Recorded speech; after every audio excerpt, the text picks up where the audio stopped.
So welcome back to the final block at the second and final day of the competition here at the Warwick IBSA Judo Grand Prix. The final opportunity for the athletes to pick up points for the qualification of the Paralympic Games. We're going to begin this final block with the bronze medal matches in the 81 kilogram category. Unfortunately, Daniel Powell is not competing, so we will see a win of Kalimzan Smagululi, and we will focus on mat number 1, where it's the bronze medal contest between Rodriguez Reyes of Cuba in white judogi and Solovey of Ukraine in blue. What do you think? Yeah, I think it's going to be a good contest here in the bronze fight. Cuban was looking strong earlier in some of his previous contests. Lost an unlucky fight to Daniel Powell, actually, who again sadly had to withdraw from the bronze fight in the other mat. So I think Cuban could look good, and Solvay was unlucky in his semi-final and ended up in the bronze fight here too. Yeah, I think he's a quite experienced athlete. It was already a mate called there, I guess. Yeah, so mate was called. Yeah, it's unfortunate that we are not going to see Daniel Powell, but we will see him later. I hope this year that he has a good recovery. I think he's also not taking too big a risk to come out here for the bronze, right? I think so, yeah. I think it's just, obviously the Paralympics is not long now, and everyone's just making sure that they're going to be fit and safe for that. So.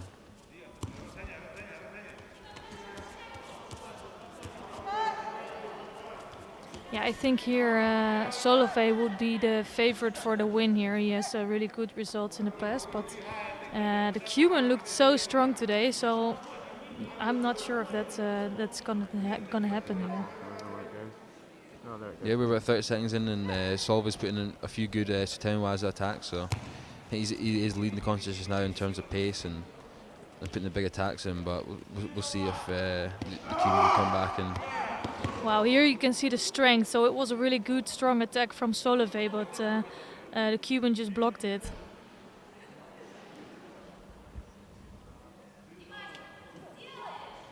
It is a first judo down now for Rodriguez. I think he's just, it's Solovey all the way through. He really is powering in this through this contest. And I'm really wondering if he can keep us this pace during the next 3 minutes. Yeah, it's tough. It's tough when you come out the gate strong and fast like that to keep up for the full 4 minutes. And he's got good fitness. We've seen that throughout the day today. So just pressuring his opponent here, trying to get the reaction. There's the tomo. Yeah, that's a really good score.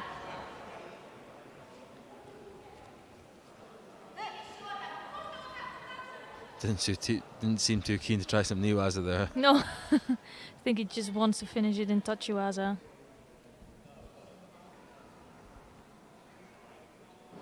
Yeah, it's quite unfortunate in this 81 kilogram category. We only have the one bronze medal match, and there was a really good final actually between Lee and Avila Sanchez, the current world champion and the current Paralympic champion. We're not going to see that today. We need to save that for later this year. Big attempt coming from Rodriguez, but not too effective yet. Yeah, and he was quick in for the transition there and the choke as well, but sadly it was over the chin, so yeah, the referee had to stop that there and stand him back up. It's a real shame about the final as well. Like, it was an anticipated fight from throughout the day, looking at the draw that these two could meet in the final, and for Avila Sanchez to pull out, and it's just him protecting himself before the Paralympics later on. Yeah, and I'm not surprised that some of them are going to do that. And I think we see maybe some more athletes pulling out. It's not too common. If you're fit and feeling good, you will just fight here for the medals. But if you pick up a small injury, you just don't want to take that risk.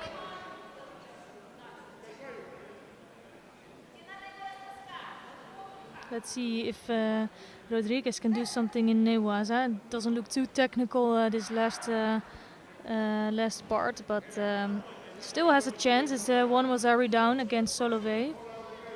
Yeah, definitely. It seems to be battle of the Tom Nagy so far. I think it seems to be the preferred technique of both the guys here. So. Yeah, you actually see that a lot in VI Judo, like the Seonages, the Tomonages. And it's probably a matter of feeling that you have both hands on, and I think that's maybe a safe way to come in for a good technique. I think so. If you watch as soon as Hajime is called, both tighten up, pull back in the grips, Yeah. and try and get them pulled onto them. So makes sense to just drop on your back underneath and use your legs to flip them over.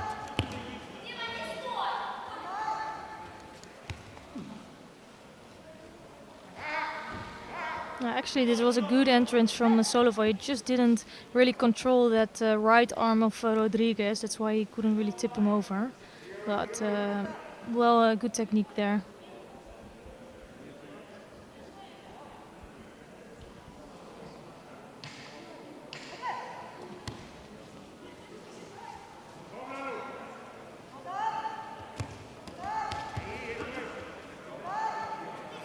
So Rodriguez is really trying to find an entrance, but Solova, you can see it on his posture. He looks quite defensive, bent over, and just keeping Rodriguez at a safe distance.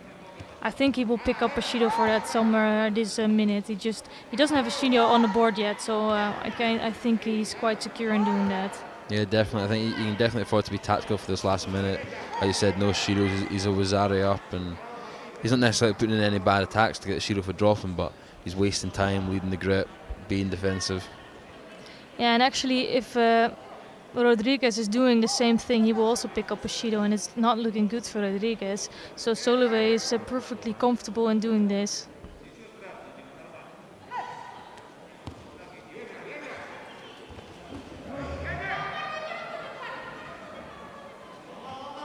Ooh, that looks good.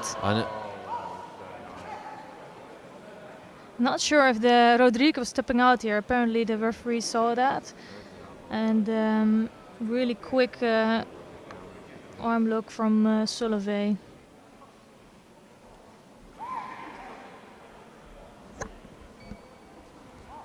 Yeah, definitely attack there. That's some great transition, going for the Tomo. It's something that attack that you've done throughout the practice, and be able to change it from when it's not worked, from the throw straight into the arm lock then to get the win was really smooth, really slick. Yeah, a few years ago you could see that it was still allowed to go straight to the arm lock, so don't really use it, the Sutami to go to the arm lock. Here we see a little replay, and here of course you still really have to make the first technique, but it was just a really quick transition. Well done by Solova. A nice bronze medal.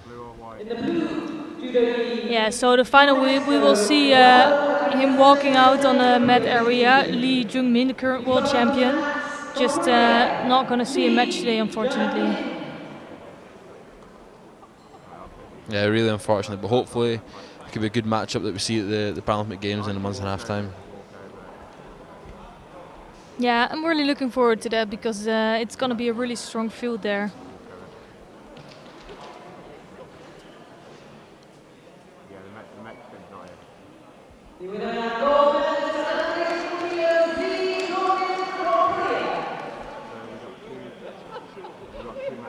So Lee here takes the gold, and he was the #1 seed here today, and he's just securing that top seed position also for the Paralympic Games.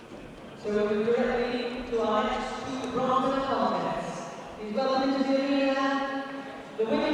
we're going to head straight to the 63 kilogram category. Of course, after this category we will start also with the medal ceremonies. After each final contest there will be a medal ceremony. And we haven't seen so much from the 63 today, so it will be nice to watch these. I think we're gonna watch the contest on mat number 2. In the blue jersey from Sweden, Nicola Perlman. And in the white jersey from the United States of America, Diana.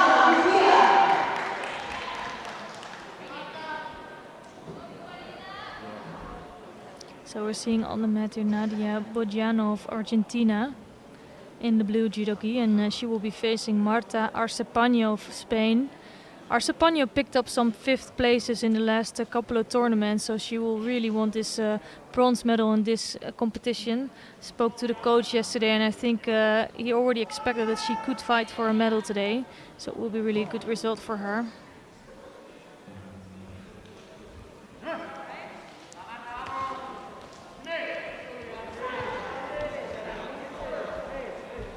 Both looking strong in the grip so far. Right v right.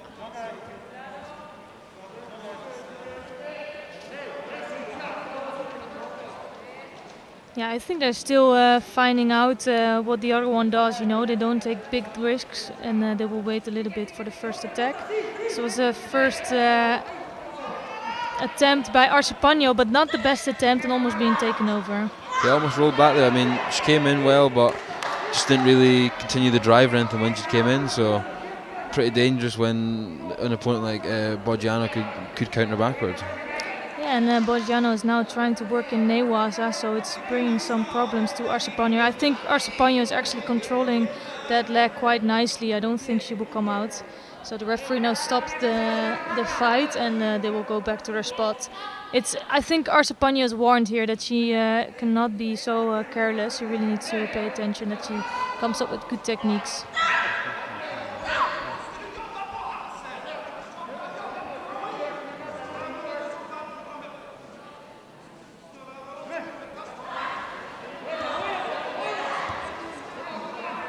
Again, just working the feet, trying to get a reaction, trying to open the opponent up so they can put a bigger attack in.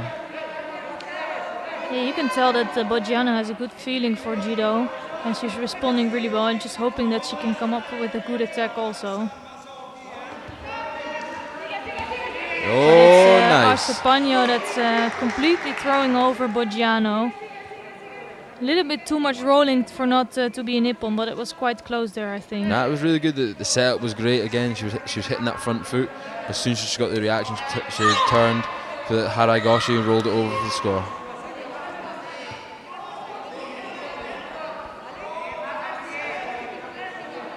So 2 minutes 30 left. Plenty of time left for Boggiano to get the score back. Might need to pick up the pace a little bit. She's not managed to get any sort of major attacks in just yet. No, she really needs to find some solution there. She hasn't come up with a big technique in the last minute and a half.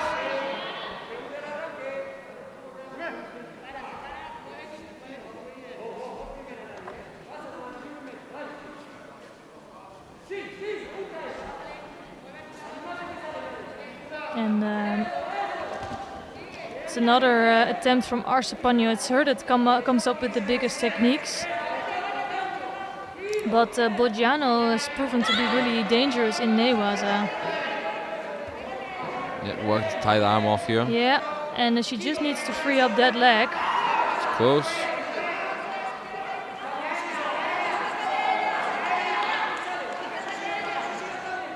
Yeah, and I don't think Arsepagno does have much control over that arm, so things are looking good for Boggiano there. Just managed to slip it out there though. Yeah. I'm surprised about that. It was looking really good for Boggiano.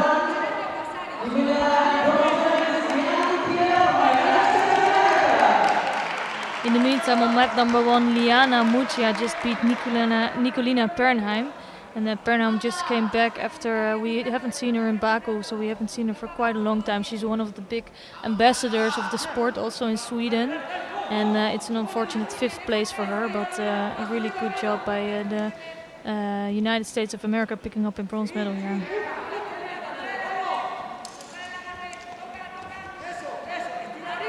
Good use of the feet there by Boggiano. Should knock Arsepagno down. Try working the Newaza. It's going for the Sangaku again. Yeah, you see that often in a contest when an athlete is really good in Newaza, she will try the same thing. And in the beginning, the defense is really strong from the opponent. But at some point, when the opponent gets tired, sometimes they can succeed in the end. Yeah, defense was really good there by the Spaniard. Just wrapping around and koala bearing around the leg, just not letting the Argentinian get the leg out at all. No, but Boggiano is getting closer, and things are looking a bit better for her now.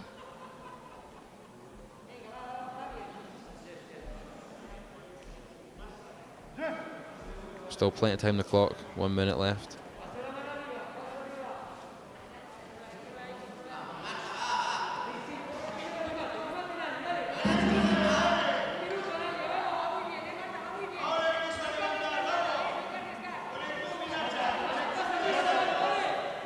Yeah, Arsepagno doesn't have to do so much, but she comes up with a great technique. And I think it's a really good result for her, a big energy, confidence booster before the Paralympic Games. Definitely, you saw her there, she was leading the grip. Boggiano tried to circle the arm back on top and just caught her foot perfectly, drove her flat on her back. Yeah, and you can tell that our Spaniel's pretty happy with her result.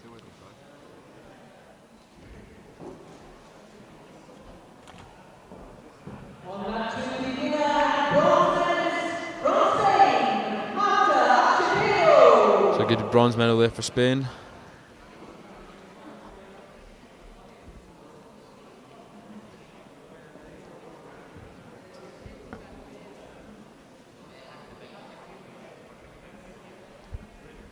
Yeah, so we have one interesting final coming up between Ukraine and Uzbekistan. And first we see some really a big joy at the Spanish team. They're really happy with the results. They actually did really well in this tournament, and it's got in some really good fights. Yeah, definitely. And you've seen the support throughout the competition of they're always there in the crowd, making sure that the player they've got on fighting is supported, and getting some good cheering from the crowd too. From Uzbekistan, Nafisa and in the white community from Ukraine, So here now for the final 63 kilos, Irina Huzeva from Ukraine in white, Nasifia Sharibova for Uzbekistan in blue. And as you said before, Uzbekistan has had a fantastic tournament, especially day one yesterday. Some great results, few golds and a silver. Hoping to continue that today and get a few more medals. Yeah, and they're strong in both men and women, so that's really good to see. Ukraine also is one of the top nations, you know, they have really strong athletes. Husieva is one of the top athletes from the team. Already scoring Rosari here by a takeover really quick. She's the current silver medalist at the Paralympic Games and the World Championships, and she's really looking to step up She's fast in this arm. Yeah. See if she can get the rotation over. Yeah, actually, I know her from the tour from when we were juniors. I think she also competed in the junior circuit, and it's really good to see that she's still active and she's doing really well, actually.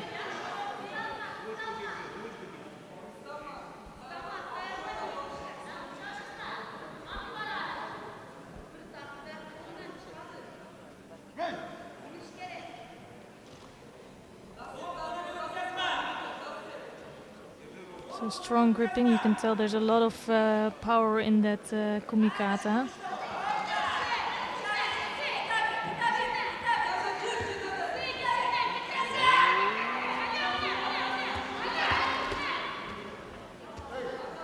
I think it was a good attempt for those. Yep. Soto, just that right hand could possibly be a bit tighter down the back. It was a little bit loose, shoulder falling forward and not getting that body connection that she probably needed to drive those Soto for the finish. But no, and I could figure that she could turn her body a little bit more and turn it into a makikomi attempt. So it was quite dangerous for Husieva here. And she's really strong with that for that right side. You can tell again, she really wants to have that left side far over the top of Husieva.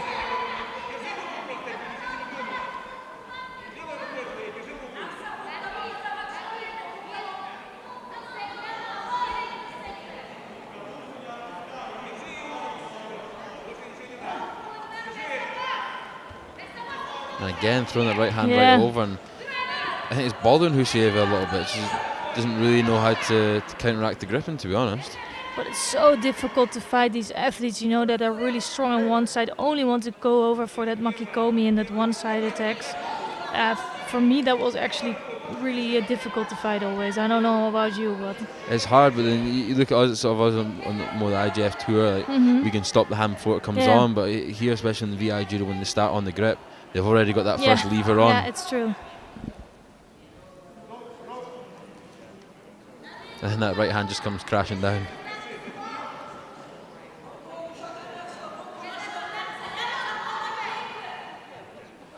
Yeah, if Husieva can just control that arm and keep it down, then it wouldn't be so dangerous. But you can see that Sharipova just immediately breaks the grip and tries to go to that right side. Husieva's taking the double lapel grip now to try to stop that right hand flying over. And ooh, that was so dangerous. Good defense from Husieva and almost taking over Sharipova. And I like it that they get really close to each other and they are not afraid to be there and throwing in their hips.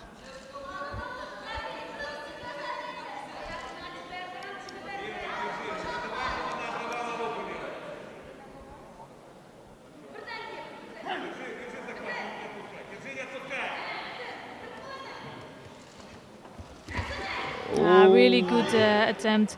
I think Husieva knew what was coming, and she just knew what she had to do. Strong performance by her.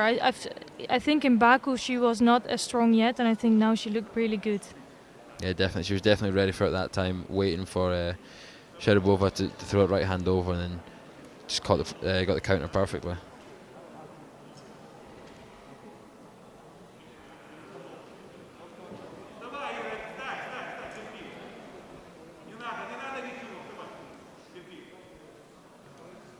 Not sure what happened there. She seemed a little bit disturbed, but was a huge hip on. The winner and gold medalist from Ukraine, And she's making sure that everybody knows that she's okay. That's good to see always. It would be really unfortunate to throw your opponent and go out with an injury for this tournament. Yeah.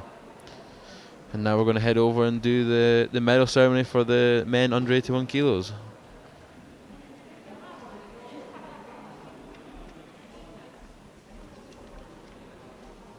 Yeah, we're going to see a Korean judo winner there with not so much judo in the final block, but it will be good to see the podium, and we will be back in just a few minutes.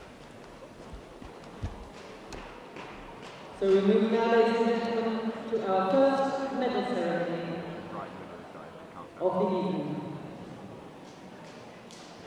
Please welcome to the medal rostrum the men's under 81 kilos. The medals will be presented by IBSA Sport Commissioner Brian Jung-Hissik.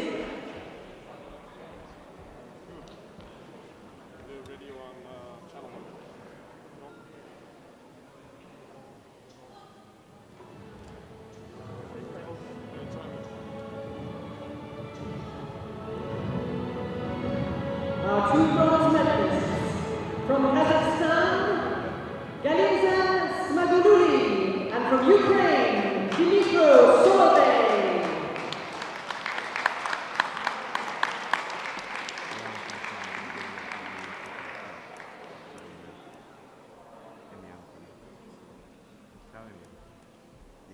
The silver medal winner from Mexico, Eduardo Avila Sanchez.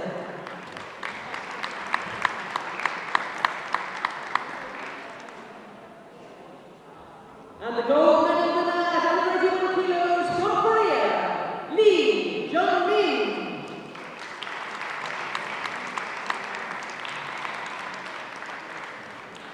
Ladies and gentlemen, please stand if you are able for the national anthem of Korea.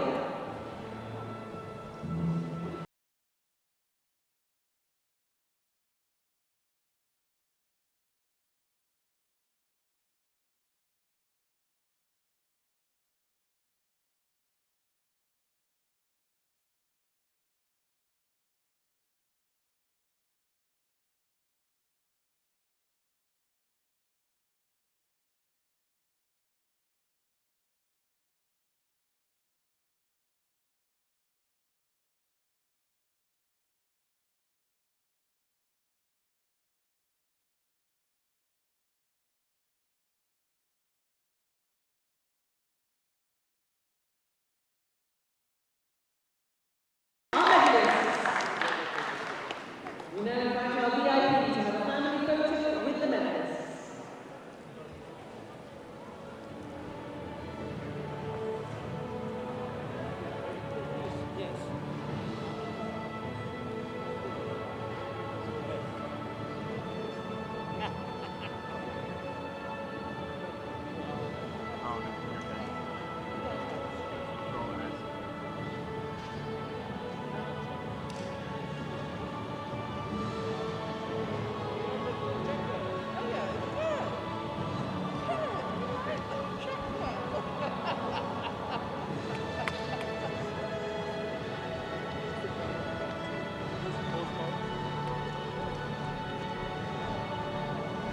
Thank you, ladies and gentlemen.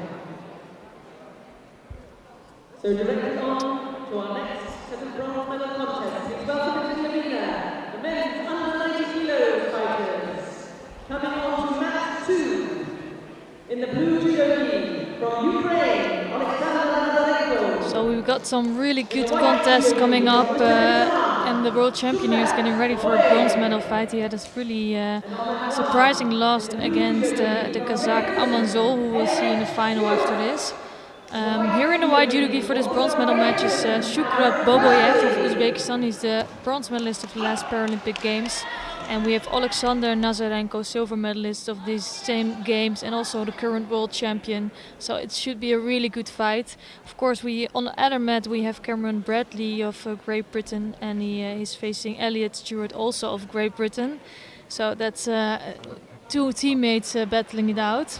Yeah, definitely. So that's on the Mat 1 live stream. If you guys want to go watch that, it'll be a tough contest between 2 people that have been training with each other for the last 6 months, basically. So. Yeah. But we're going to focus here on Mat 2 between Uzbekistan and Ukraine, and off to a strong start already with a nice little drop sorry by Baboev.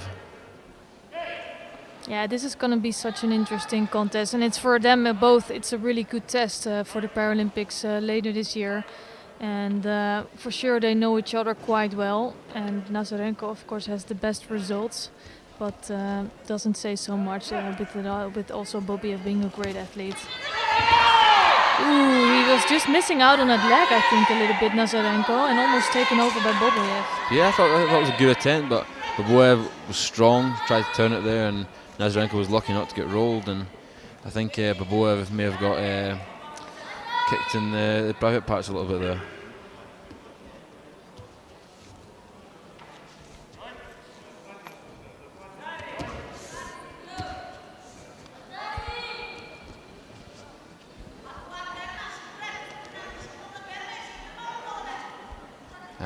It's definitely good to see a fight here for the bronze medal between two athletes that have sort of ran the 90 kilos for the last sort of 4 years and led the way in terms of results and medals.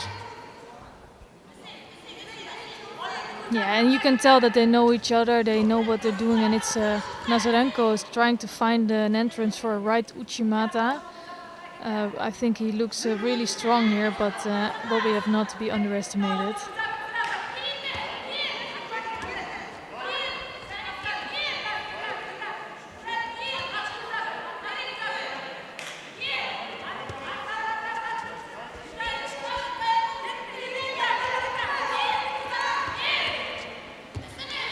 And Bobiev really trying to go to the back of Nazarenko. I think he's waiting for a takeover.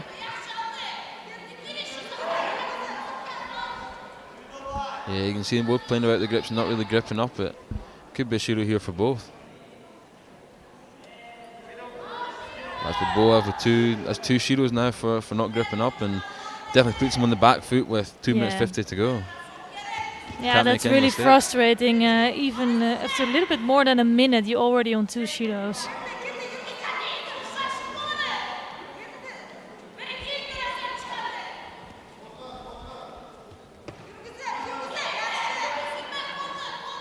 This time Bobiev does look strong with his grip. He must watch out to not take a pistol grip on the right side and pick up a 3rd shido. And yeah, Nazarenko's got his favourite grip now, the sort of the double lapel. Can really pull down on that head and put a bit of pressure on. Ooh, that was almost really big trouble for Bobiev, just losing the grip on his way down. I think Nazarenko looks so strong, and tactically also he just got it together, and yeah, he looks really in control. So on the other mat, Stewart is leading against Bradley, but it's for sure it must be a difficult fight. I remember if I had to compete with teammates, it was horrible. You know each other so well, and also even if you're the better one or the worst one, you never know what's going to happen. It is very difficult, and it is a case of anything can happen. Yeah. We both know exactly the other person's game plan, what they're doing technically, and train with them day in, day out. So it can definitely be nerve-wracking. And we've seen Nazarenko here almost caught Baboev with a nice foot sweep and working him on the ground. Yeah, I think he's doing that quite nicely, and he's keeping calm all the time, just taking its time to come up with techniques, and also in Newaza working slowly and just building on those techniques.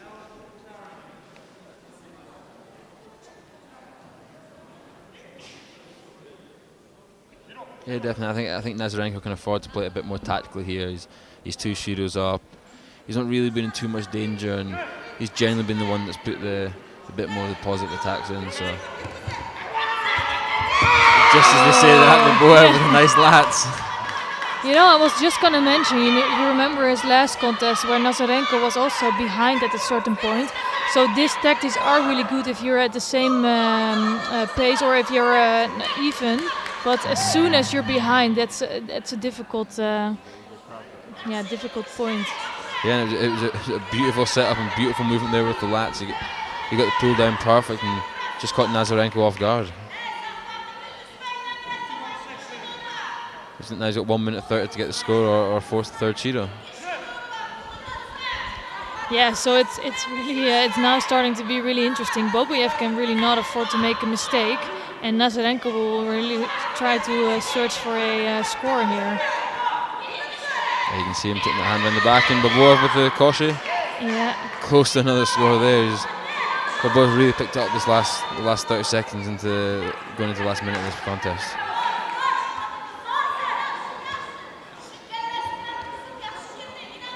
Yeah, and that would be so disappointing for Nazarenko to finish up with the 5th place here.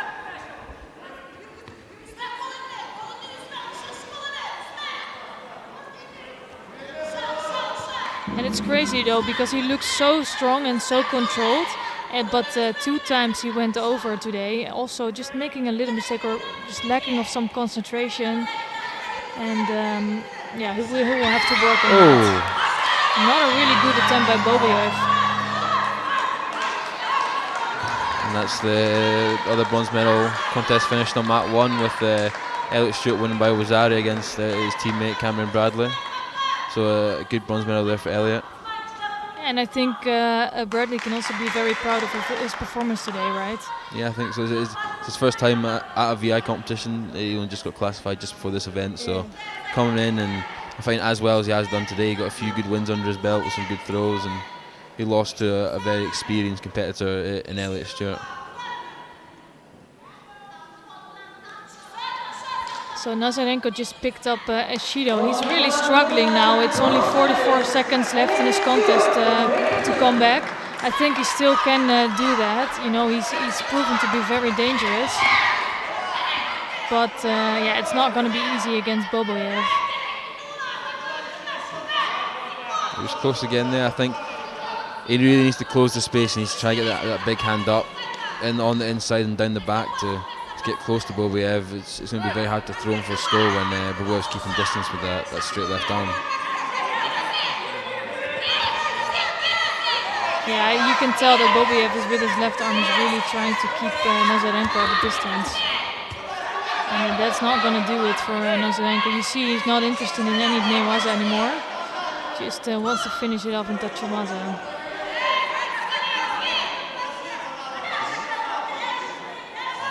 Baboev might need to put a little attack in here. It's 2 exchanges where he's not really done too much, and it's danger time now. Ooh. Oh wow! 10 seconds before the end, Nazarenko comes up with a great return. And you could tell that Nazarenko came in with a Nuchimata attack, then Boboev really trying to defend and then take over, but with that going down and over by Ippon, and you can see he's so disappointed by that, so close to victory. It was great when Nazarenko closing the space, getting in for the Oluichi, but Baboev, I don't know if he had to commit there.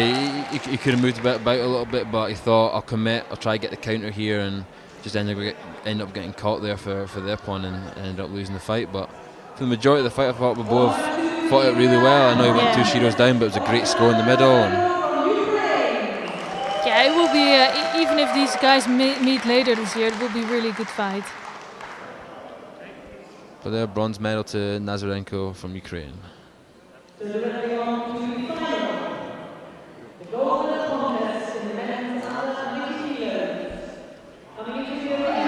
see that score once more. He must be pleased with that.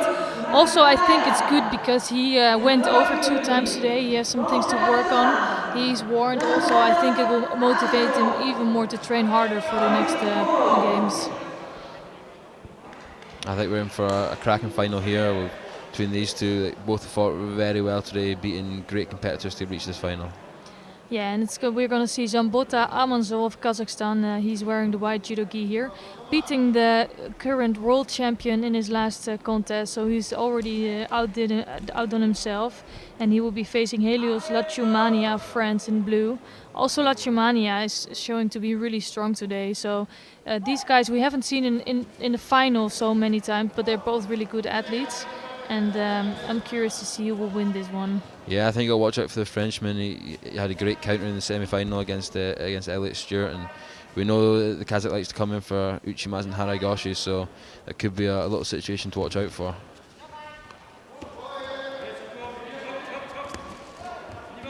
First hint of an attack from Lachumania trying to come underneath. He could not really get close to Amanzol yet.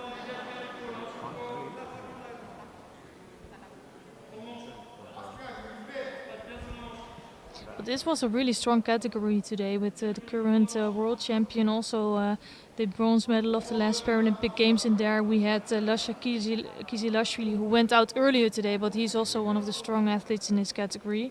So it was a really strong one.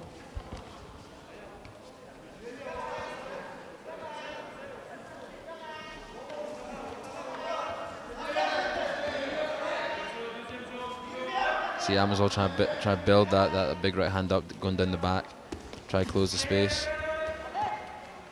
Almost gets caught with a little Kouchi there. Yeah, Lachumania is really a hard worker, you can tell. So he's already coming up with quite some techniques. Amanzol takes a little bit more time, but I'm figuring that when he does come in for an attack, he will be really dangerous with that.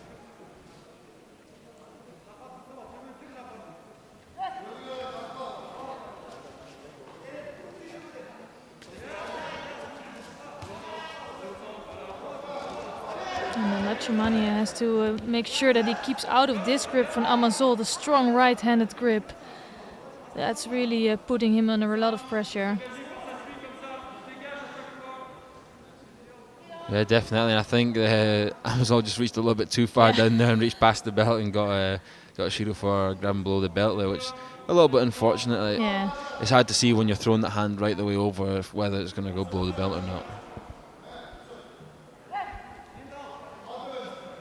But he's definitely threatening with that right hand. Yeah, you can tell he's really strong right-handed, and he's trying to go there again. Really, oh, that was beautiful. I really love that. The right-sided low seunage. Great drive, great drive.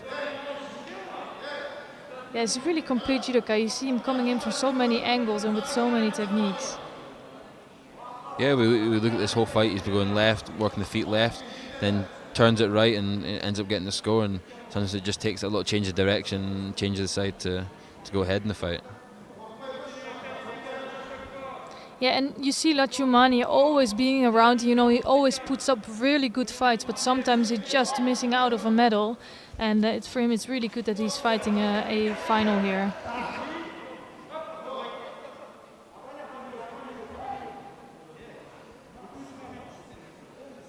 So halfway through the contest, Rosari to blue and Ashiro to white.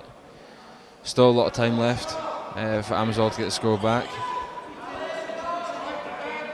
Yeah, from a feeling it's already like 3 minutes into this fight, but it's still not even half the contest time is gone. So there's a lot of time left for Amanzol to come back. He was trying to go for that again, the same way he scored in the semi-finals. But now almost going over by Lachumania. I think Lachumania looks so sharp today. Here he is working on the ground.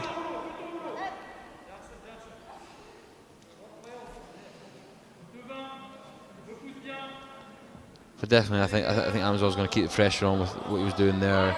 He got relatively close, and it's definitely going to put the pressure on. And whether he can start building some shiros against Lachumania or get the score.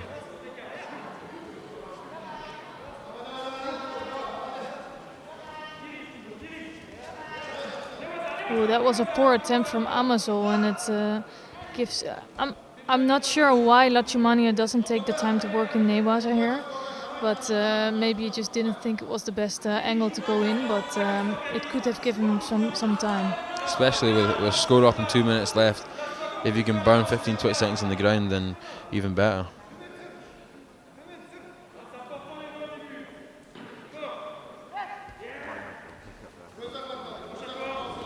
Ah, the Sianagi again. Wow. He completely turned over, so really great response from Amazol, but he was under so well, Lachumania. I don't know how he managed to get off that, to be honest. No, I wouldn't have done that.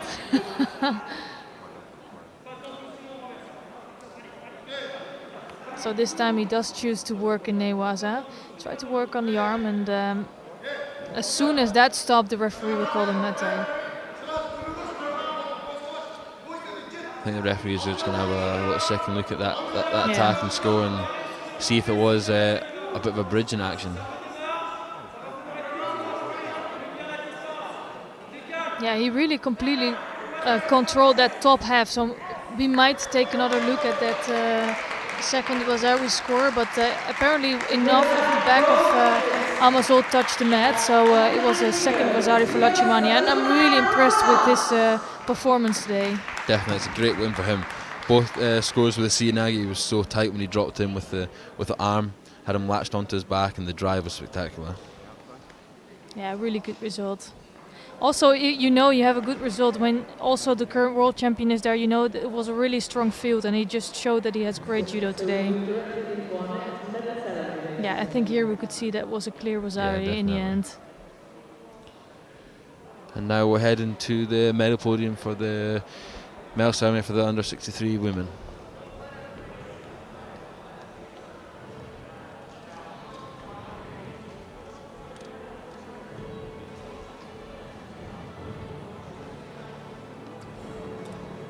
Yeah, good category also. I think Husieva was the really deserved winner. She was by far the best today, and it gives her good confidence for the next competition. The medals will be presented by IBSA Sport Commissioner Sara Menendez. The two bronze medalists from Spain, Marta Archepeno, and from the United States of America, Liana Gutierrez.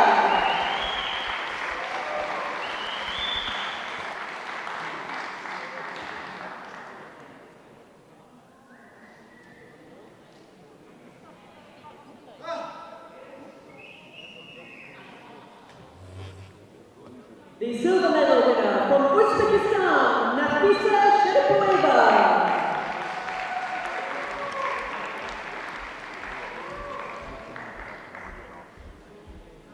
And the gold medal winner at under 63 kilos from Ukraine, Irina Husieva.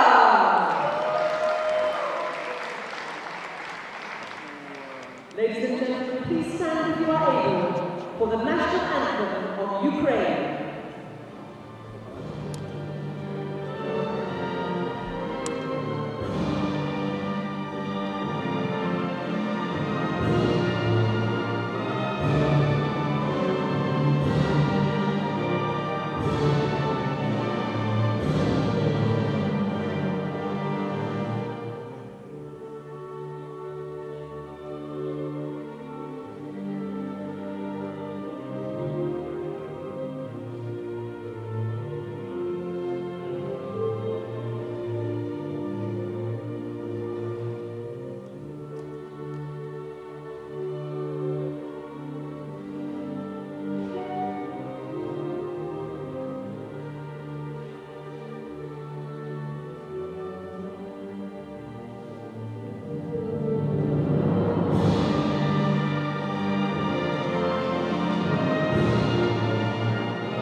Ladies and gentlemen, our medalists. We now invite our VIP to have a family picture with the medalists.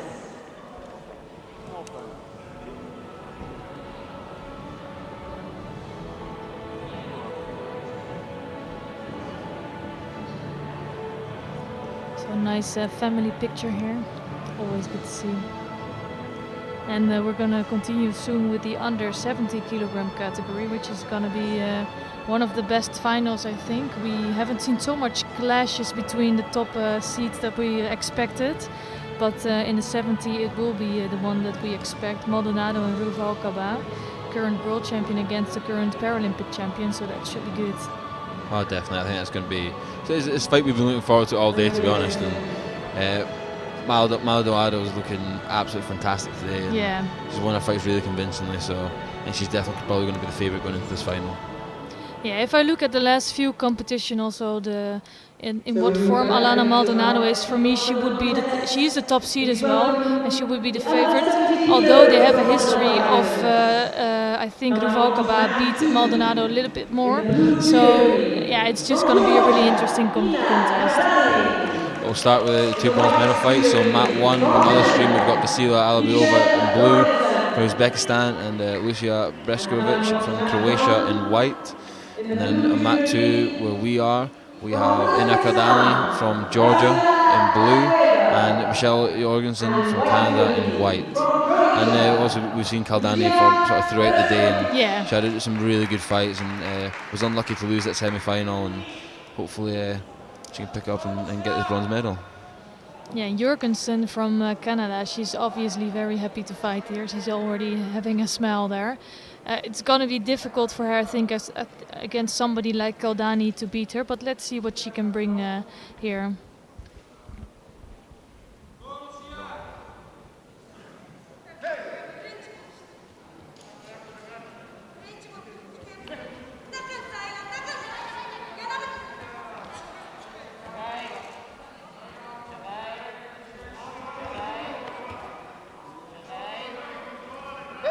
So strong right-sided grip from Kaldani, and now taking Jorgensen backwards. This is where she's dangerous, and I think Kaldani was really struggling with the height of Maldonado. In this case, Jorgensen is a little bit the same height, so she will be able to do her judo basically. Yeah, definitely. And then, as we spoke about throughout the day, it was a great Uranag, and what the Georgians are sort of known for. You see a lot of them on the IGF circuit as well, like Juneshvili and Liptaniani, and it's some of their staple to the judo is the counters. Actually, I'm really happy to see Aliboyeva fighting again. She went off in the semifinals with an injury and didn't look so good, but apparently it's good enough to fight here for the bronze, so that's really good to see. I think that was the second Vasari scored already. A little bit unfortunate for Jorgensen, I think, just rolling over, but second Vasari is enough for the win for Kaldani. Yeah, definitely a good bronze medal there for Georgia. They've also had a successful weekend here. And if you want to continue watching the other bronze fight, then go check out mat 1.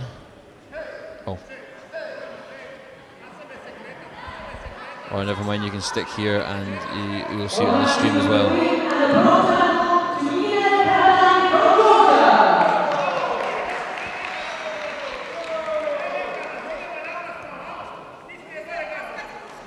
Yeah, let's check out what's happening over here again in a fight against Breskovic against Aliboeva. And it's still no scores on the board, just a one shido for Breskovic. Here, as you can see, it's sort of left on left here, and you can see the Kazakh leading the grip and good attack there. Got the arm wrapped, just couldn't get enough rotation on.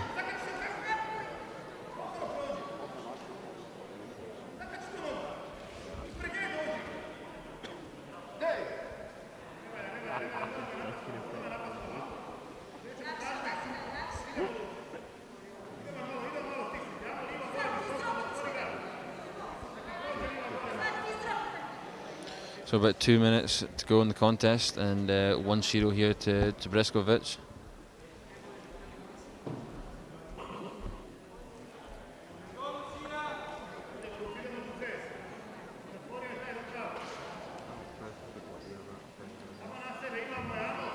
Yeah, I think Aliboyeva is always very dangerous with those low seneges, but Breskovic showed during the day that she's not so easy to throw. So that's probably why there's no scores yet on the board. And you just see that big left grip Albeva's got, just a little bit of pressure on Rekhtovic, and she's got the sleeve to her, so you can see maybe to get a big attack in here in a second. It's nice to see that Alibeva came in with the first attack, waited for that response from Breskovic, and then quickly changed the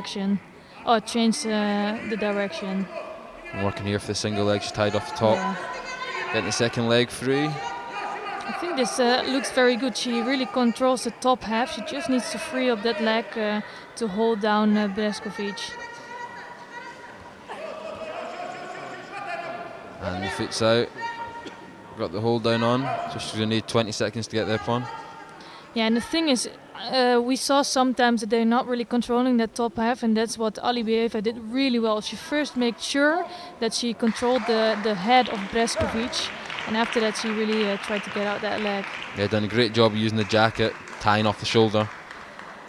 And a good bronze medal, and it was good to see her recover from the semi-final, and it looked like she hurt herself slightly, and to come back and get the bronze, she must be happy with that today. Yeah, I'm not sure what happened in that semi-finals, but she fixed herself, and she looked quite strong during this contest, not to be bothered at all by an injury, so that's really good.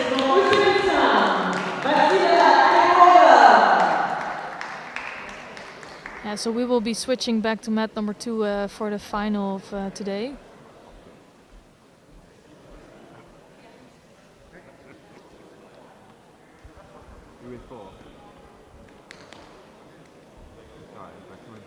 So directly on to the final gold medal contest of the under 17 kilos. In the blue judo league, from Mexico, Leia Rubalcaba-Alvarez. And in the white judo league, from Brazil. So you will see the athletes walking onto mat. These two athletes know each other really well. They fought each other quite a few times before, also on the Pan American circuit.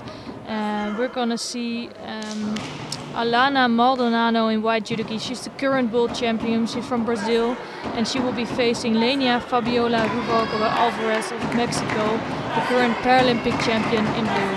I don't know if you guys can hear on the stream, but we can certainly hear the Brazilian team in the crowd are certainly making themselves known and making sure that Maldonado know that she's got the support here. And you can tell that these ladies know each other, and they're very eager to get a score in, and I'm not sure if that was a score for Maldonado actually. I thought it was for Rubalcaba. Yeah, and the referees will check that for sure. Certainly an explosive way to start the contest. Yep, so they're giving it to blue.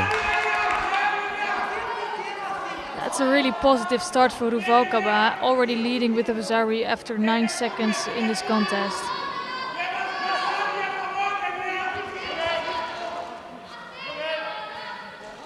And it's interesting that Maldonado looks so strong, and she keeps really calm during all her contests, but against Rubalcaba I think she's really a big threat to her.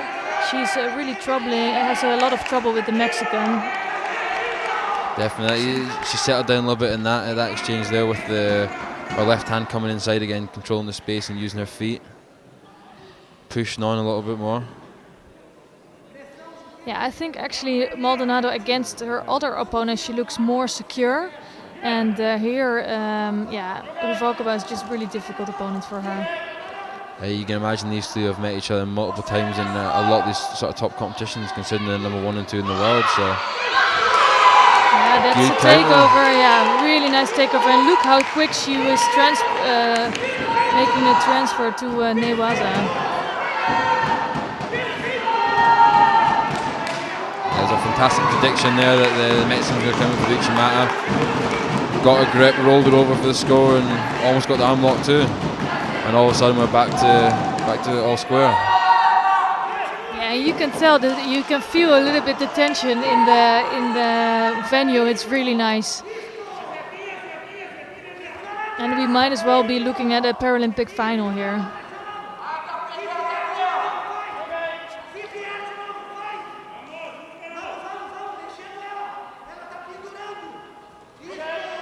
looks like Ruvalkova is taking her time. Yeah, both settling in a little bit now. Yeah, and also basically recovering a little bit from going over there. Ooh, good last attempt.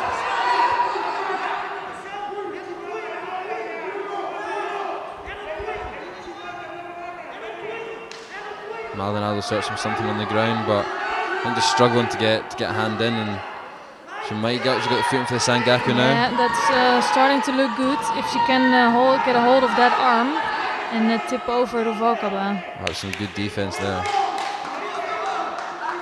I'm guessing you know what it's like when someone's trying to get Sangaku and just wrench that arm up behind you. It can be quite difficult to stop. All you have to do is keep that arm close, otherwise you are really, then it's going to be difficult to get out of that.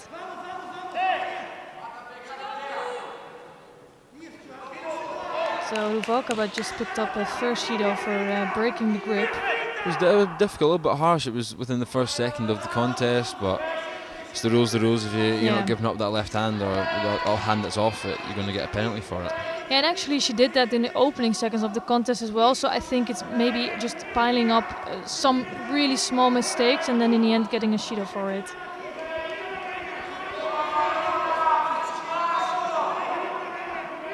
Yeah, I think with Maldonado, with that left hand on the lapel, she has so much control over her opponents. So Ruvalkova wants to come in for that right-sided technique, but as long as the left hand is on there, she will have trouble.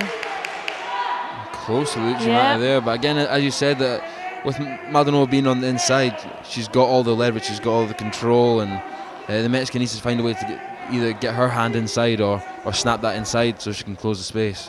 Yeah, but actually with that last attack, Ruvalkova really broke that left side. So I think she can manage to pull off a score here. Both now on one Shido.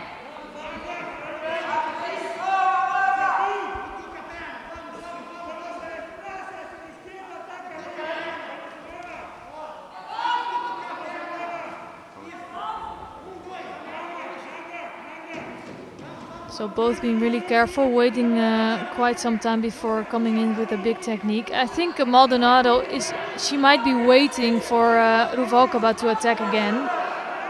But Ruvalkova is also warned because she went over one time. She's not gonna make a really big attack unless she's completely sure about herself.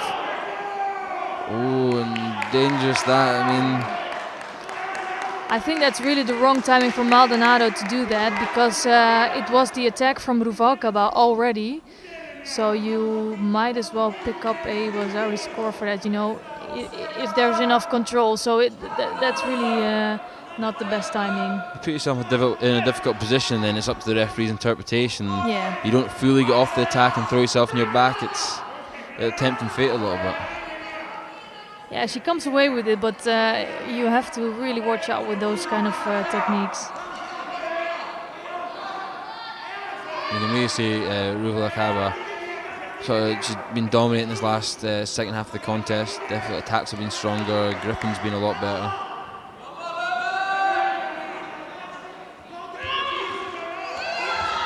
Nice katakuruma attempt from Ruvalkova, but almost taken over by Maldonado. They're really head-to-head, both have a Wazzari score, one Shido on the board each. Only 13 seconds left. I wouldn't be surprised to see a golden score here.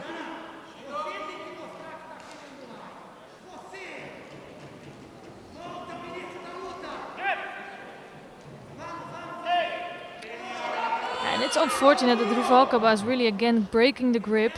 She picks up a second Shido and it's completely unnecessary, especially in this stage of the contest.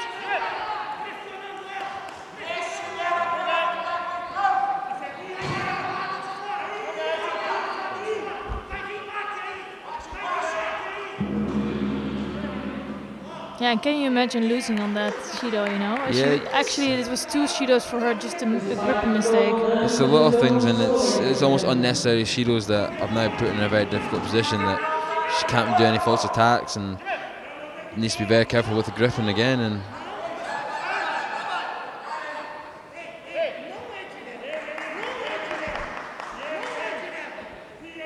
yeah, it's not the smartest move for her, and I think I hope she analyzes this contest after and knows that at least she cannot do that.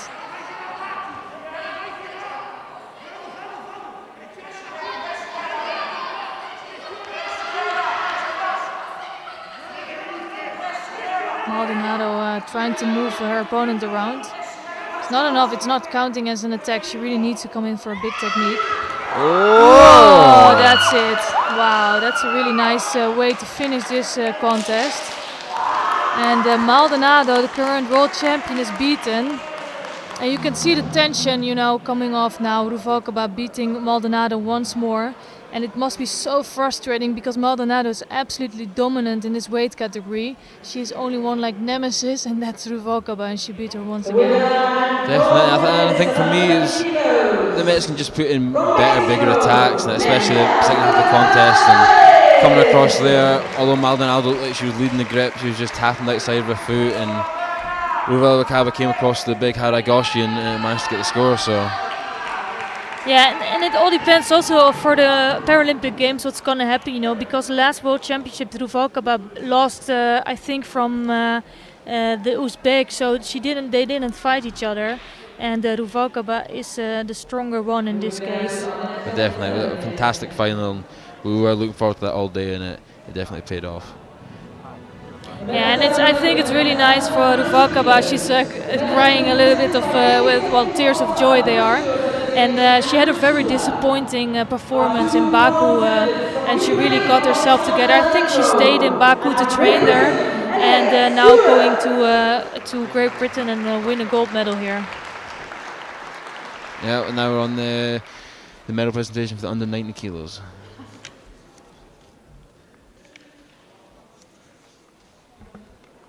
The silver medal winner from Kazakhstan, Zanrota Amanzo.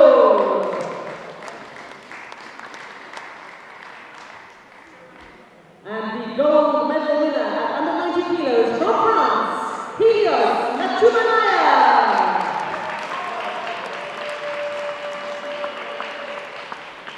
Ladies and gentlemen, please stand if you are able for the national anthem of France.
And now we're moving on to the bronze medal fights in the under 100 kilos.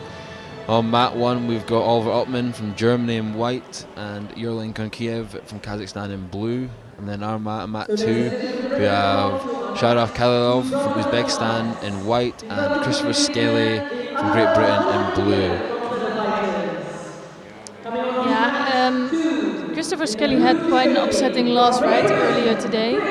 And he really wanted bronze, but Khalilov maybe be not seeded today, but it's not an easy opponent for him, I think. Yeah, definitely still a great play. As you see, he's number 7 in the world, and it's definitely going to be a tough fight here for between the two of them. I spoke to Skelly in the break. Obviously, I was disappointed in losing the semi-final, but said he was refocusing, going through his game plan with Jonesy, the coach, and he's ready for this bronze fight.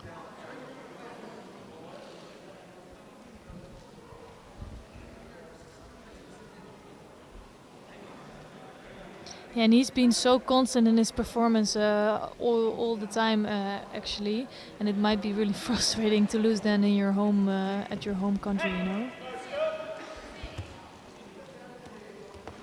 So we're setting off gripping strong here.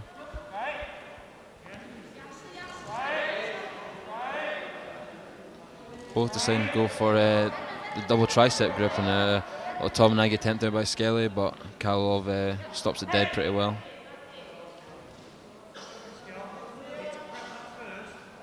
Yeah, it was not the best Tominagi attempt yet, but it doesn't matter so much in the opening seconds. You just also want to disturb your opponent a little bit, feel how he responds, and continue with the fight.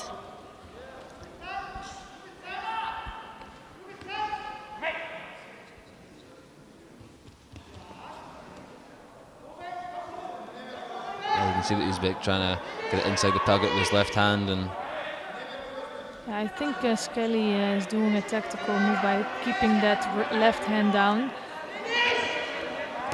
he's controlling it well. There, comes over the top.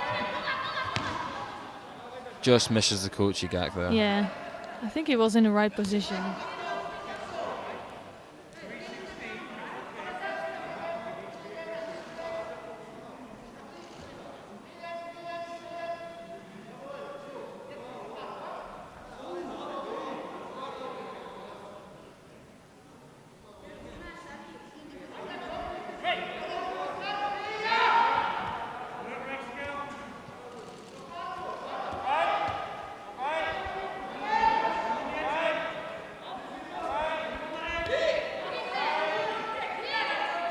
You see again the Uzbek trying to get that top left hand on. So as soon as he has that left hand on, he's actually being really dangerous for Skelly. But now Skelly comes up with a great Tominagi. Yeah, definitely. Both times we've seen Kalilov get that top left hand on, he's then started putting the pressure on, moving on to Skelly, and good use of the reaction coming forward for Skelly to drop him for the Tominagi attempt there. Skelly only doesn't have so much time on the ground yet, and I think he's really comfortable there. And let's see in the next few minutes if he gets some more time to work there. Definitely, and that's a passivity there for Kalilov. He's definitely going to try to pick up the pace here and get an attack of his own in. He is being strong in the grip, but it's just I think he's not getting there quick enough to get his attack in. No, and that's all to do with the good work from Skelly and just coming in with those techniques.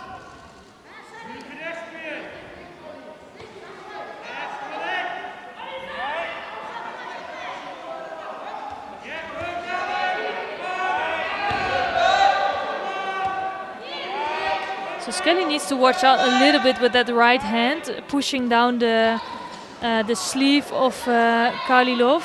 It cannot be too negative, otherwise he will pick up a Shido for that. If you're just pushing down a sleeve without really doing anything, it's quite negative judo. So Skelly now working in the ground. Yeah, and he panicked a little bit there after the gripping exchange and putting a Sumigeshi, and Kalilov was quick and almost ended up getting the hold down, but Skelly managed to catch the leg and defend it, and Mate was called in their back up and halfway through the contest. So just one Shido on the board for Kalilov.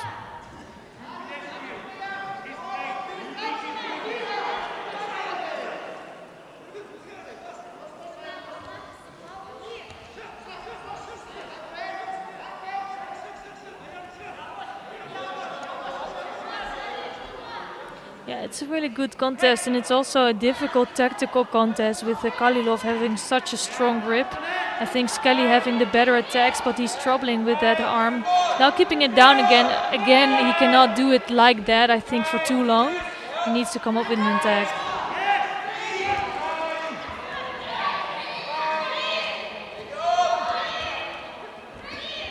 Yeah, it's a difficult contest. It's difficult, yeah, when Skelly manages to pin that left hand of Kalilov really he starts to struggle a little bit, but he was good there at snapping off, getting his hand back on, and made Skelly panic a little bit, and I think he touched the leg a little bit there, might be getting a Shido.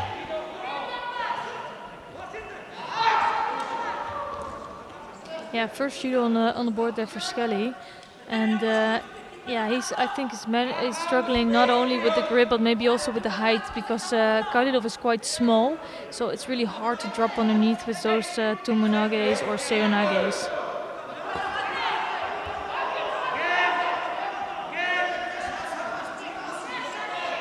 Yeah, definitely, you can see again, Skelly snaps that sleeve off and is pinning it down, and at this point Kalov doesn't really have a lead hand on, he's just got his own sleeve hand on. Yeah.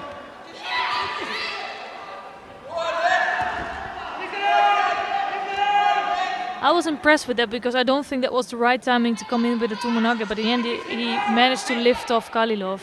Yeah, and he was quick there to go for the slippery fish choke, and was unlucky that it was just over the chin. Sorry, the what choke? The slippery fish.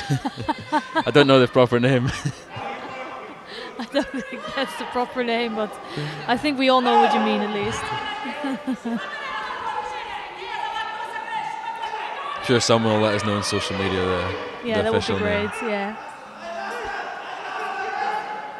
I'll just say Shinowaza.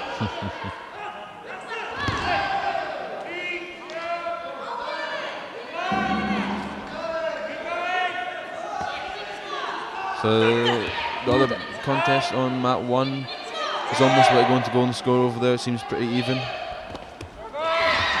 Yeah, it's two really tight matches, and I think Kalilov is starting to look better during this last minute of the contest, coming up with two really good attacks. Yeah, definitely. Kalilov still looking fresh and good use of his feet there to knock Skelly to the floor.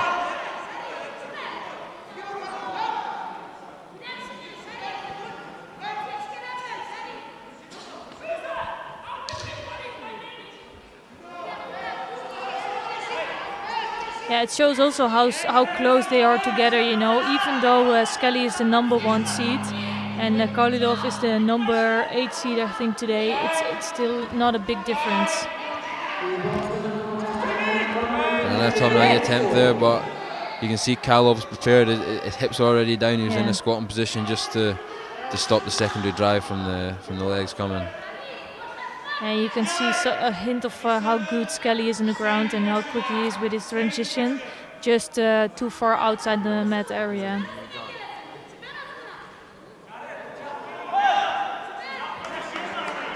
The second Shido coming out for Kalilov for passivity. I think actually that's also quite harsh. I think it's, you know, it is Skelly that made the most attacks, but Kalilov came up with some good attacks in the last minute. Just picking up Bushido here anyways. Yeah, it was only one exchange that Kalilov didn't get an attack in, so probably a bit harsh. Yeah, you're probably right in saying that. Yeah, but the referee will always look at the whole contest, you know. During the whole contest, Skelly looked a lot more active. He came up with all the attacks, so Kalilov just gets a warning for being, he just needs to step up his game a little bit. And he does. almost catches Skelly there just before golden score with a big left Haragoshi. Just didn't get enough rotation through the upper half of the body on the sleeve.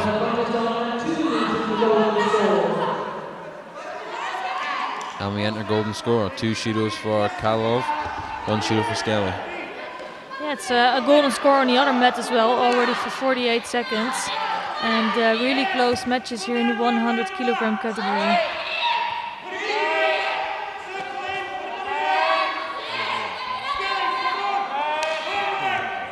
See Skelly again on that sleeve, really putting the pressure on. Pushing Kalilov's head down. The only thing is that it really needs to come up with an attack here.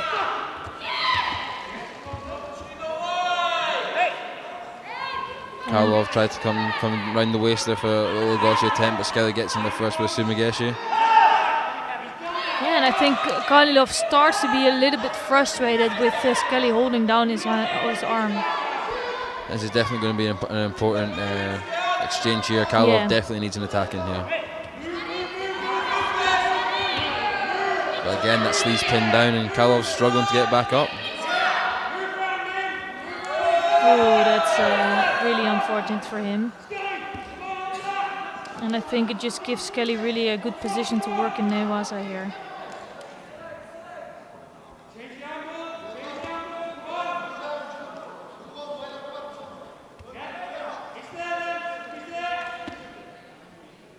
He's struggling a little bit with that arm. Looking like he cannot make a choice of what he's going to do.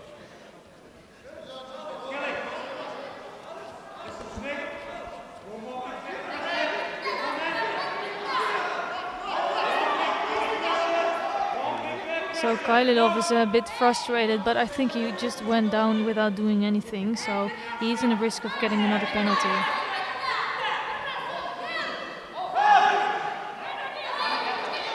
Yeah, I think they're gonna let him get away with that. Skelly did do a foot sweep just before Kaililov dropped, so Yeah.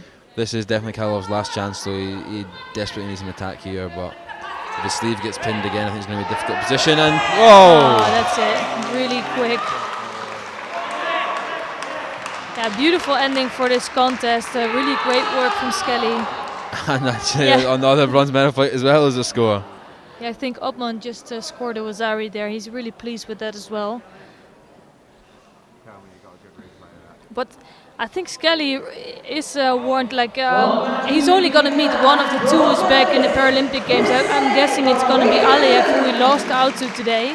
So, but he knows the Uzbek team is really strong and he has some work to do. Yeah, definitely, and we might see a little highlight here in a second of the score from Skelly. Just as Hajime was called, he dropped right in before Kailov was even ready. He hadn't even set yet, and gets a Wazari score. And here we go again. Yeah, that was really great.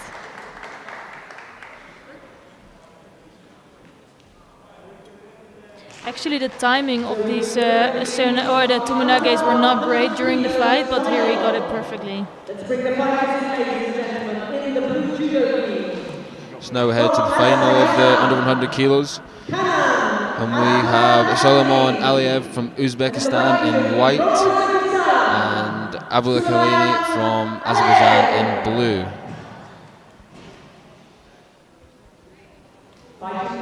Yeah, two really strong athletes. We know that the men teams from Uzbekistan, from Azerbaijan, they're always really strong and they're fighting each other quite a lot. And that's going to happen here as well.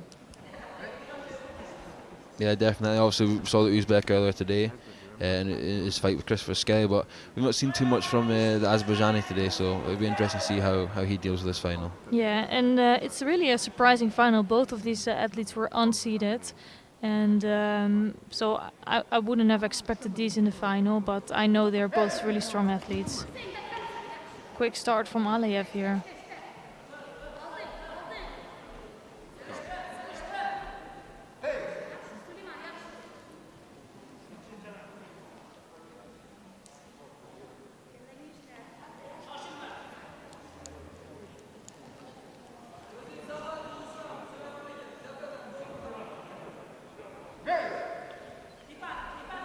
So this time Aliyev is taking some more time. Yeah, I think he just wanted to surprise his opponent. Yeah, good left fight here.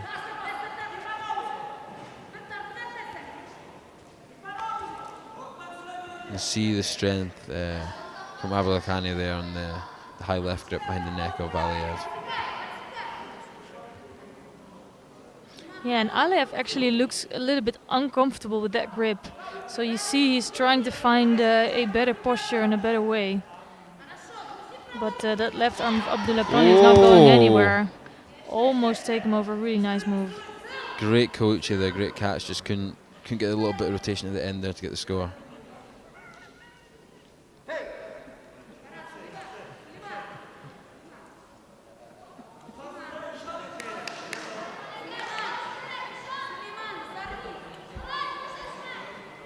So Aliyev is taking some time. I think sometimes that's tactically really strong. So as an athlete, each Hajime, each start of the contest is a new start. So sometimes you just need the time, and you need that time in the mate to really reset and start all over again.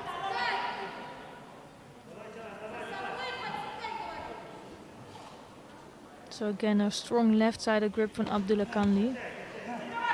You see he's just slowly working up, and Yeah. really putting the pressure on.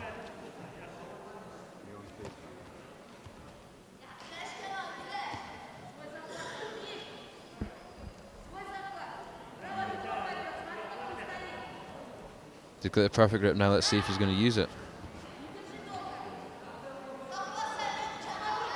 Yeah, that's the thing for me. If you have such a good grip, you really need to do something with it. But I think he will feel the pressure of Aliyev as well.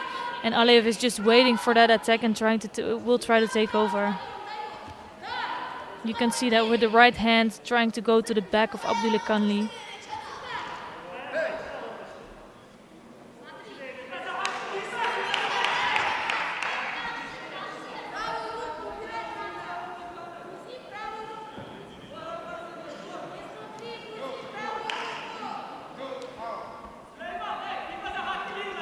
So both athletes now have a Shido on the board, and the referee is really trying to make them attack more.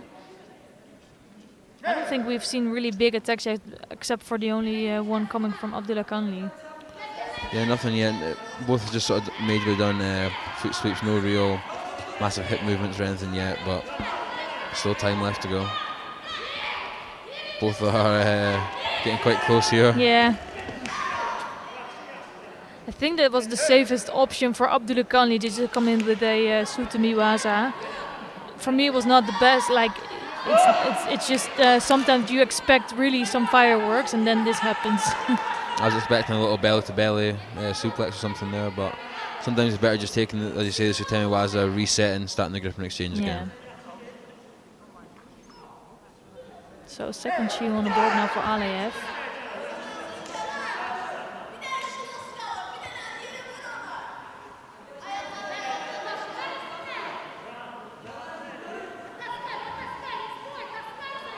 I think Aliyev is really struggling with this left hand that's coming up, and he's struggling to find a solution for it.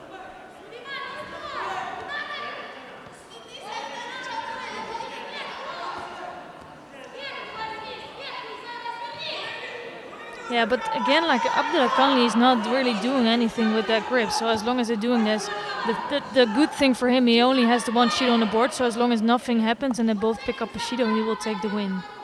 But it will be a boring win for him, you know. And I think that might happen now.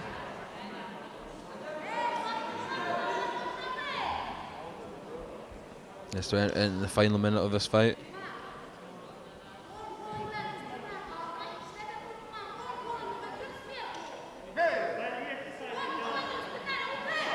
Yeah, we haven't seen too much action in this contest, although the grip is really good. I think Abdulakanli is just lacking the confidence to really come in with a big technique, and he can feel the threat of that right arm from Aliyev. Yeah, just good, you reach Mata in there, but just lets go of the grips, and I think he's a little bit tentative to come in because we also saw the Uzbek win a semi-final with a big counter backwards, so he knows that if he does turn his back, there's a danger that he could get countered. He just doesn't want to take that risk, but it's just enough for him to come up with the biggest attacks, and Aliyev basically didn't do anything. I think he trusted too much on those takeovers, and he forgot to attack himself. Yeah. So a bit more of a tactical win there by the Azerbaijani, but still ended up with a gold medal, so don't be too hard on yourself there. No, it's quite a good win here today. And now we are heading across to the medal ceremony for the under 70 kilo category.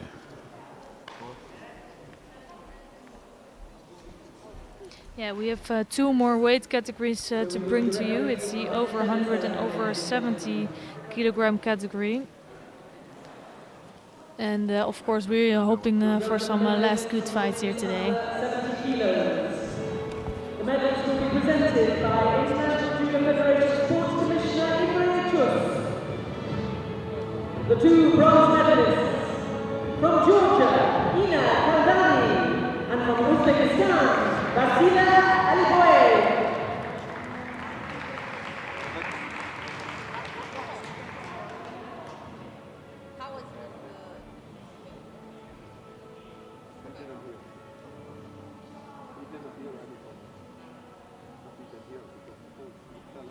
The silver medalist from Brazil, Alana Maldonado.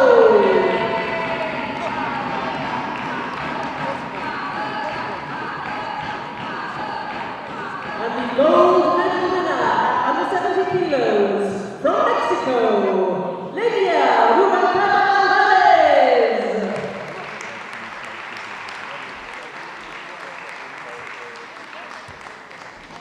Ladies and gentlemen, please stand if you are able for the national anthem of Mexico.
Moving now to our penultimate weight category.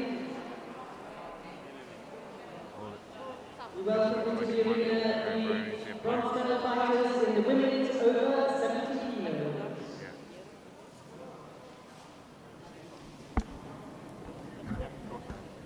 So 2 more weight categories to go. We saw really good judo in the final block, and actually we saw really good judo the whole weekend. We have the over 70 kilogram category that's now gonna happen, and the first one is Dursada Karimova of Azerbaijan in the white judogi and Rebecca Silva in blue. She's from Brazil, and that we will see on mat number 1, but we will go to mat number 2 and watch the contest between Anastasia Harnik of Ukraine and Zarina Baybatina of Kazakhstan. And we saw one of the contests of Baybatina. She was struggling a bit there, but in the end she managed to win against Karimova, who will be also fighting for bronze. Harnik is also quite experienced, but yeah, it could really go either way, this contest.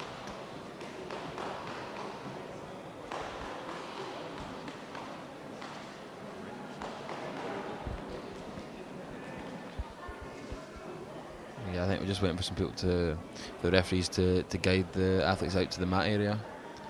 So it could be another minute or two.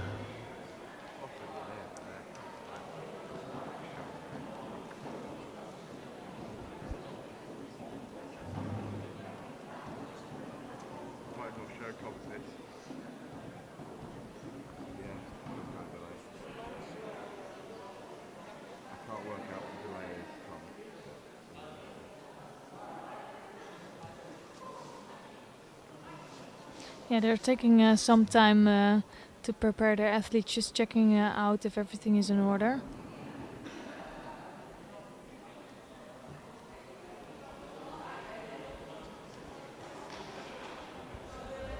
They're ready for us, ladies and gentlemen. Are we ready then? Let's bring in the over. Not completely sure what was going on now, but I'm sure that we're ready now. So you can tell, you can see Harnik and Baybatina walking to the mat area now. And in the white judogi from Ukraine, Anastasia Harnik. In the blue judogi from Brazil, Rebecca Silva. And also I'm waiting a little bit next to this fight. I'm really waiting a little bit for this final. Carolina Costa and Meg Emmerich, they're having a good battle going on. Last time it was Emmerich that won, but now both are in the final again. So let's see how they manage here.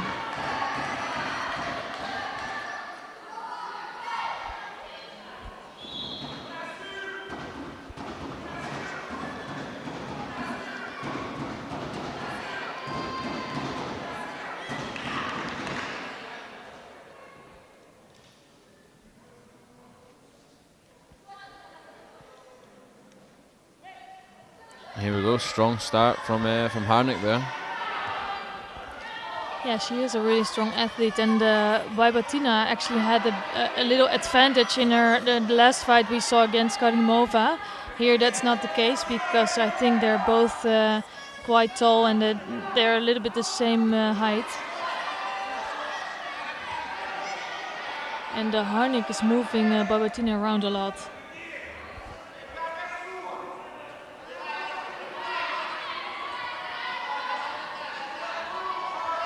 Yeah, good movement, but it's not really doing too much with it yet. I'd like to maybe use the feet a bit more, try to get a reaction, but she's definitely looking a bit more positive than Baybatina.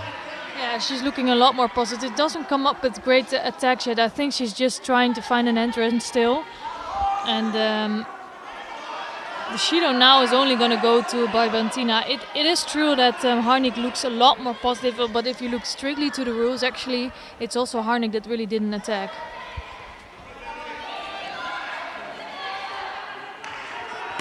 Again, good latch attempt there by Baybatina. Now she's working in a strangle. I'm not sure if that's under. Yeah, it looks like it's under the chin. So if she can manage to get that strangle on, and Harnik could be in big trouble. Yeah, she's just struggling to get that leverage on the leg to go down for the strangle, and I think they're going to stand back up here.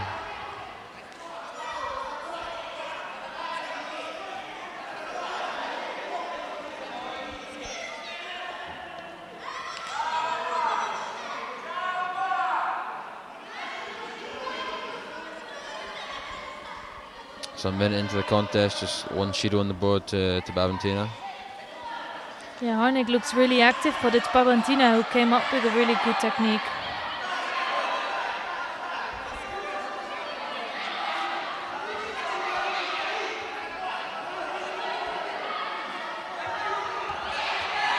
So another drop down from Babantina, trying to throw over Harnik.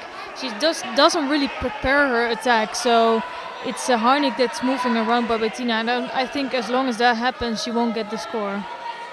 Yeah, it's difficult. We're sort of seeing two different styles here. Harnik's moving about a bit more, trying to get some movement and set up her attacks, and Babantina's a bit more slow paced, just sort of waiting for the right moment.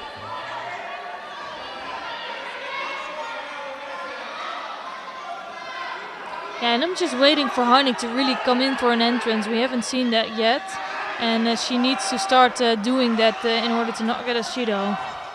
So really strong grip here. Now trying to go outside with a Yoshotogari. It's not succeeding.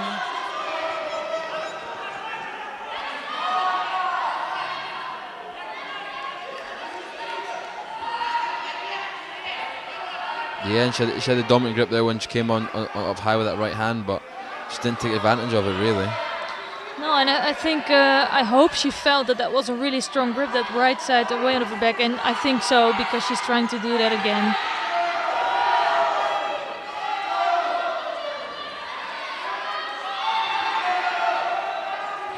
Oof.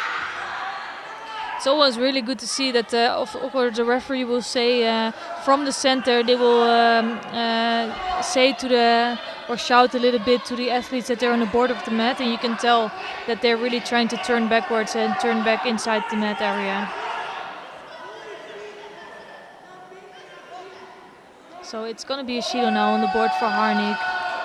So I think it's fair. Yeah. Although she's leading the grip and she's not really made any effort to put a big attack in as of yet, and Babantina's tried a few. She had the big Haragoshi Makikomi there. She tried lats a few times.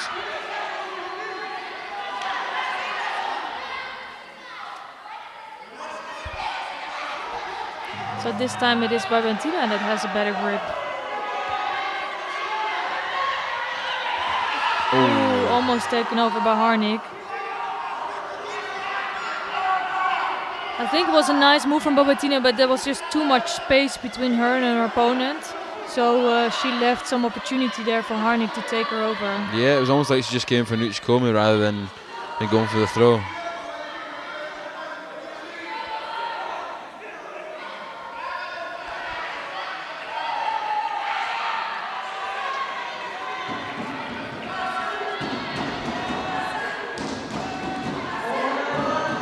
So the Brazilian team is creating some nice atmosphere in the venue. Claire just got bronze over mat 1, bronze to silver. Yeah, they really have two top athletes in the plus 70 kilo.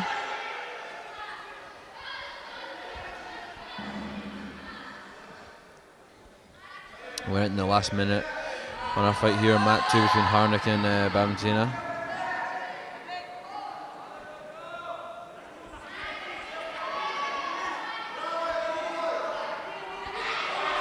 Yeah, I'm actually hoping to see a score in this fight, because I think both athletes are capable of coming in with a big attack.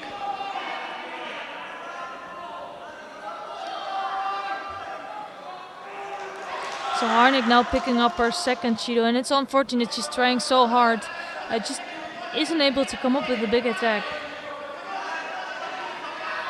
Yeah, I'd like to see her try get this big right hand grip on again that she was doing on earlier in the fight. She was definitely dominating the grip when she had that, and try to use it a bit more, but yeah, and it's a bit frustrating because she's using so much energy to move around her opponent, but there's no big attacks coming from her, and I hope her coach will tell her that it's not enough to just tap on the feet and trying to do so much she was, that it's not enough.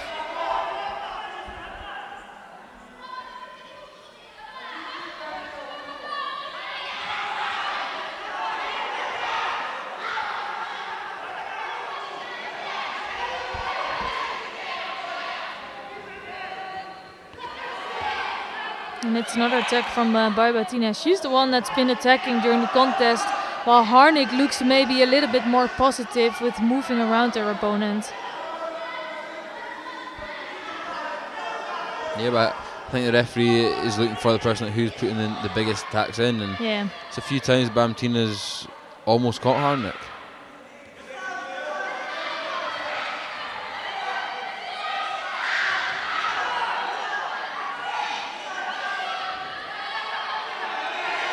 Yeah, Harnick is really trying, but she really would need to throw in her hips or, yeah, just try to go for a big Osotogari. And again, it's Bamtina that's come up with an attack. That's so close. That was the best interaction so far. So close to tipping over for the back. Yeah. For the Osoto. That really could have gone either way, actually.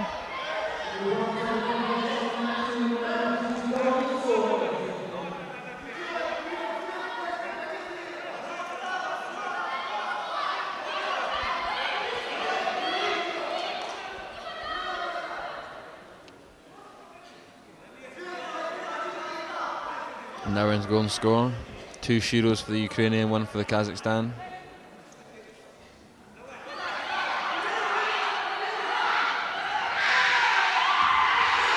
Wow, that was the first real attempt from Harnick, and she's scoring, and the team is super pleased. It was good. It's good to see that again. She went back to that top grip that she wanted. Yeah. The high right, and she actually put her hips in and turned into it, and she got the score this time. And maybe a little bit frustrating that she couldn't have done it earlier in the fight. Yeah, I think so too, and that was really convincing in the end. She needed 1 attack to score. 1 out of 1 is not bad. Yeah. Just needed it's like good percentage. Yeah. But yeah, she's happy. The team's happy in the crowd. You can see the support and the noise that they've been making. If you just can't hear it on stream, we definitely can. Yeah. Yeah, and it's been a really tactical contest, and I think Harnick is also a deserved winner. You know, she worked really hard. She's a B1 athlete. You know, it's sometimes more harder for them to also learn the techniques. Well, we can learn by looking at someone learning like that. They really have to do everything with the feeling, and we see a big celebration in the Ukraine team. It's really nice. Yeah, no, that's really good to see. And now we're moving on to the final of the over 70 kilos. We have Carolina Costa from Italy in the white judogi and Meg Emmerich from Brazil in the blue judogi. So Costa's number 1 in the world, and she certainly proved why she is that today so far with her fights. But definitely got a tough opponent with Emmerich, who is number 3 in the world. So she'll be looking for a good contest here in the final.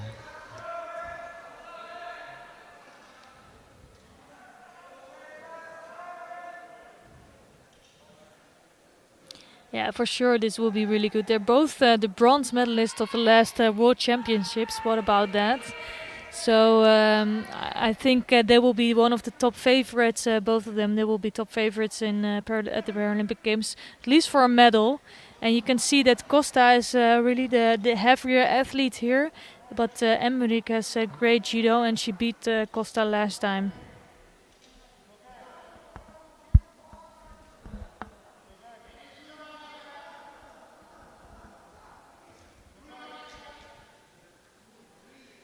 Yeah, I think both just taking some time here to take it nice and easy at the start, just feeling out their opponent. Yeah, and also they know each other, and you see that a lot in the VI judo. You know, there's not as many competitors, so you have a big chance of meeting each other multiple times, and yeah, that sometimes results in being really careful in the first few minutes of the contest.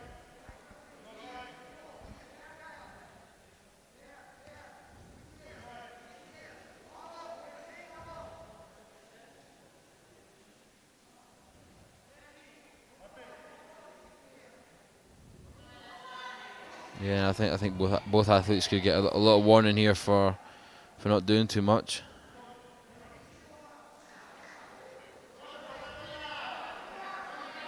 Yeah, I think I just really don't want to make a mistake in the beginning minute of this contest. Of course, they will need to attack at some point. And, well, I'm really hoping to see that happen the next minute.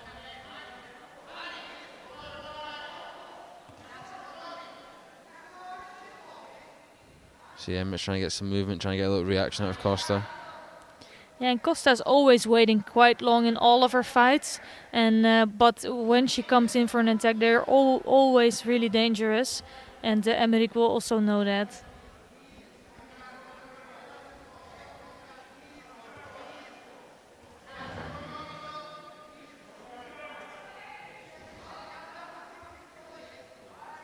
So again, not much happening.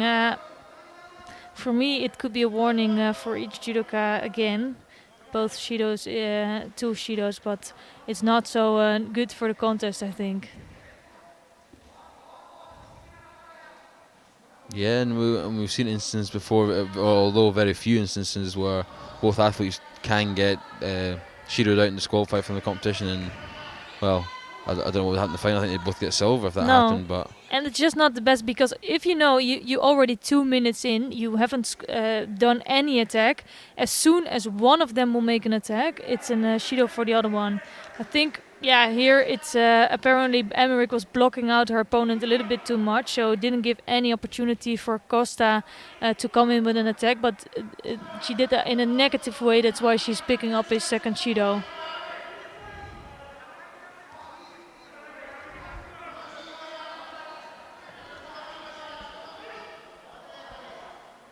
So now Emmerich, she really needs to start going, you know. She cannot afford to have another Shido.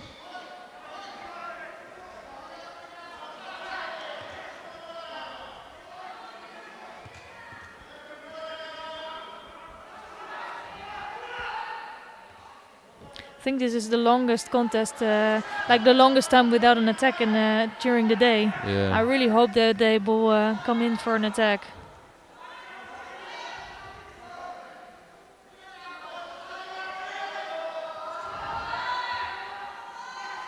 Also, it's really unfortunate, you know.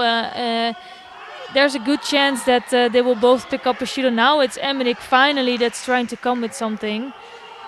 But if nothing happens, you just both will pick up another Shido and you will lose like that. It's just you don't really want to lose like that. It's tough to see, and I think I think we do. I think they do as well. We would like to see a win with a score, obviously. Yeah. I think for me personally, that were my worst losses. You know, that I would lose on 1-2 Shidos. Now it's not possible anymore, but. In the past you would lose like that, and it was always so frustrating because you don't feel like you gave everything. Even if you gave everything, you feel like there was more there. Yeah, it's tough, and I think Costa was lucky there not to get a Shido for being passive, because the last few exchanges, definitely Emmerich has been putting the attacks in and being a bit more positive. Yeah, if it continues like this, Costa should definitely have another Shido.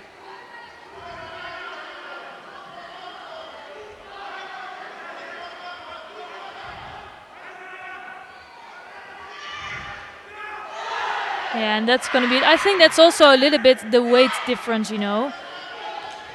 I don't think that's... yeah, it was a Rosari score. Not sure why Costa stopped there. Yeah, I think you saw Emmerich trying to half turn in there and tripped up a little bit, and then Costa was able to just push it over for the score. And yeah. A little bit unfortunate for the Brazilian, but still 38 seconds left. Yeah, now things starting to look really good for Costa. She only needs to hold on to that lead for 38 seconds. She can still get another Shido, which she probably will get if nothing happens, but it doesn't matter so much for her.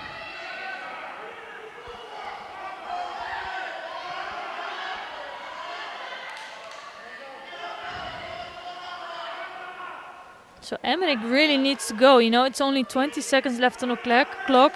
You're already behind. It's kind of an all or nothing game now. Yeah, and that's gonna be it. Yeah, she needed to go for it there, and Costa knew that. I'm just waiting for the counter. So I think this is the game of Costa. You know, she's really strong. She's also one of the heaviest athletes, to be honest, and she can use that weight to really push over her opponents. Emmerich is quite small for her plus weight, and yeah, she was just going over here. Yes, that's a gold medal for Caroline Costa from Italy. Yeah, we will go to the medal ceremony now of the men under 100 kilogram before we come to the final category today. And the men over 100 kilogram.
the silver medal winner from Uzbekistan, Sulaiman Alayev.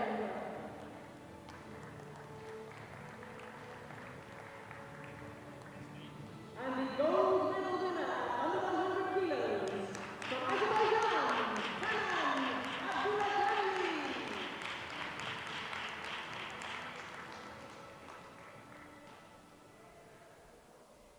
Ladies and gentlemen, please stand if you are able for the national anthem of Azerbaijan.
Ladies and gentlemen, our medalists. We now invite our VIP to have a family picture with the medalists.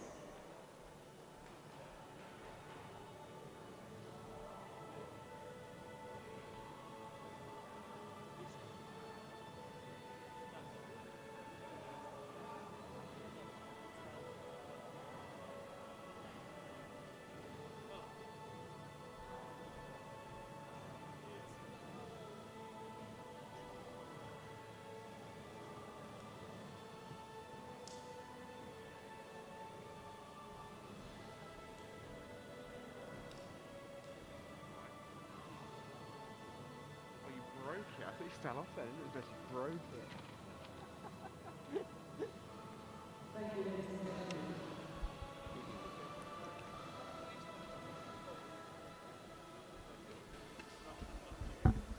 So we're already getting ready for the last category of today and this weekend. And it's been a really good weekend so far. Let's hope we can finish it off really nice.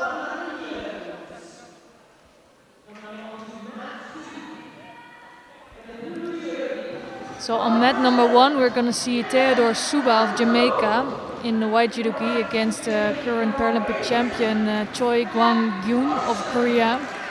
And we're going to watch the contest on mat number 2 between Jack Hodgson of Great Britain and Williams Araújo of Brazil. Yeah, I think we're going to have a good contest here between Jack and Araújo. They have fought previously a few times before, I think, so they do know each other's judo and how each one sort of works. So I think it could be a bit more tactical.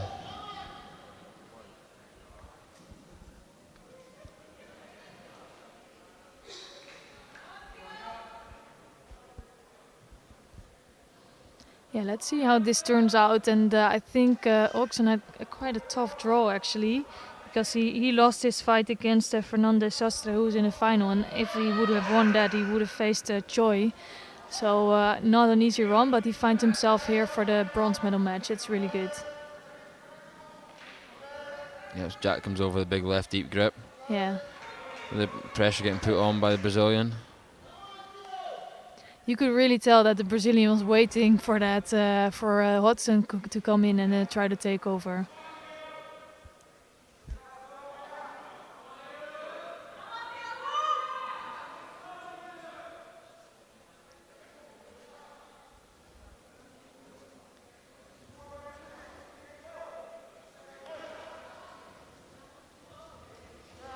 Again, that a really strong left-sided grip. Trying to change it to a makikomi. Yeah, Arujo's really putting the pressure on. He's coming with that double lapel grip, pushing forward on Jack, waiting for Jack to turn so I think he can go for the counter. And on mat 1 we see an ippon from the Korean Choi in blue. He has a bronze medal, beating Theodore Soba on the ground.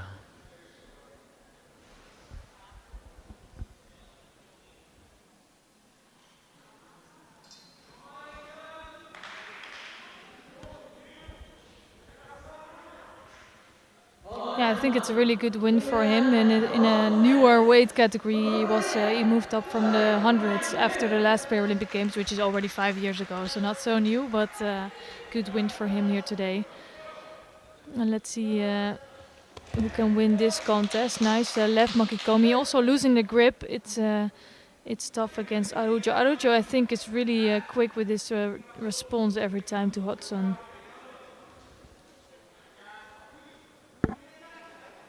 Yeah, definitely. It was a good attack there by Jack. A good attack. Almost got the score. He got a bit more rotation, held onto the grip, but the Brazilians really pushing hard onto Jack here.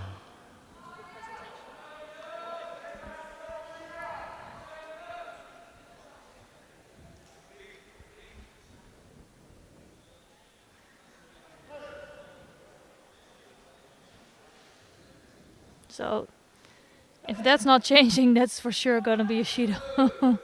You really have to hold on with both hands.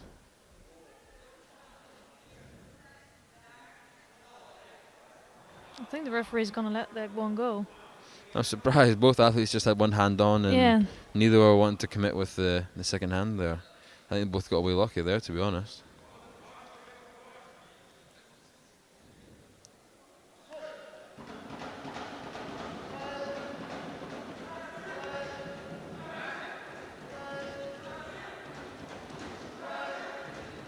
The Brazilian came up with the top right hand behind Jack's head, really putting the pressure on, pushed him into the corner.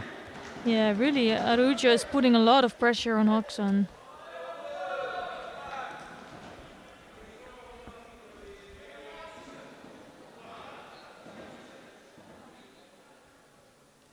Yeah, for the most part, Jack, when he gets grips at the start, he's then moving away, trying to get a bit of space, but he might need to push on a little bit, because if Araujo's going to keep pushing him to the edge every time, then it could penalise Jack for just walking away. So yeah.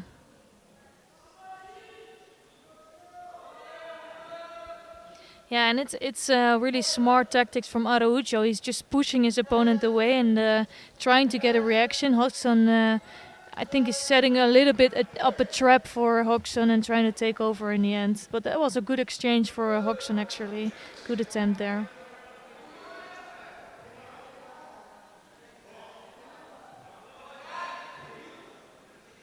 And if you're wondering why the referee's tapping Jack every time you say mate, because Jack does suffer from some hearing difficulties as well. So just to make sure for the safety of the athletes, he just gives him a little tap just to know when it's hajime mate.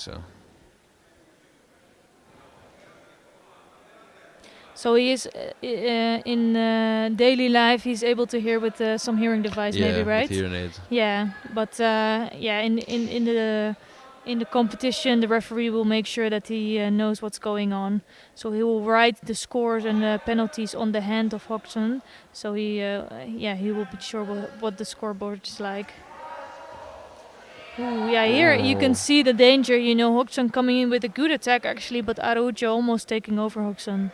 Yeah, good block there, and then almost changed direction from Araujo to get the score, but Jack just managed to turn off. And he's been quick every time it went to the ground. He's just not managed to get his hand in for any new waza yet. So.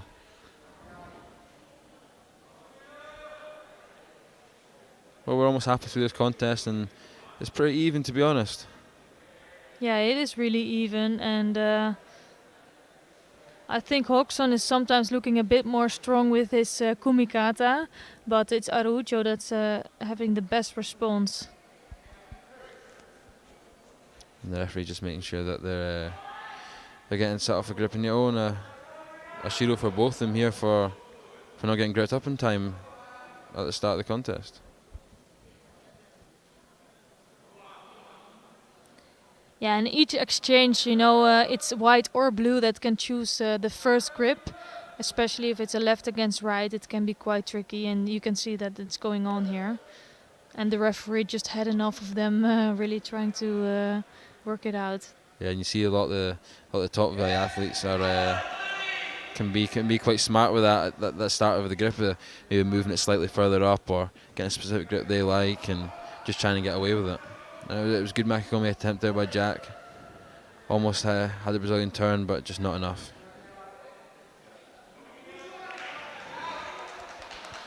No, I think that was one of the better attempts coming from Hodgson, not being in a threat of being taken over, you know, and it was quite close to scoring there.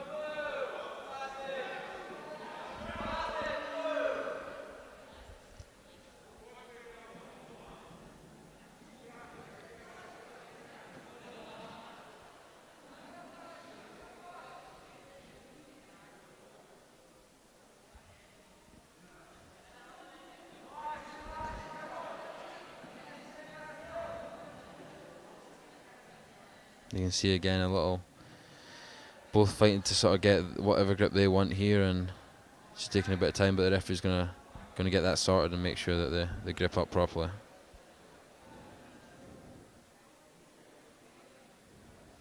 Yeah, it can take some time in this way, and the referee's just making sure that he can grab, and it's really important for these athletes that they make sure they don't have the grip they really don't like. They need to be comfortable before they start. It's not a good Makikomi attempt from Hodgson. I think now he's starting to lead this contest. Yeah, definitely. I think that the attack rate over the last few exchanges has been going Jack's way, and you could see a Pacific come here to Araujo soon if he doesn't put in a little attack in.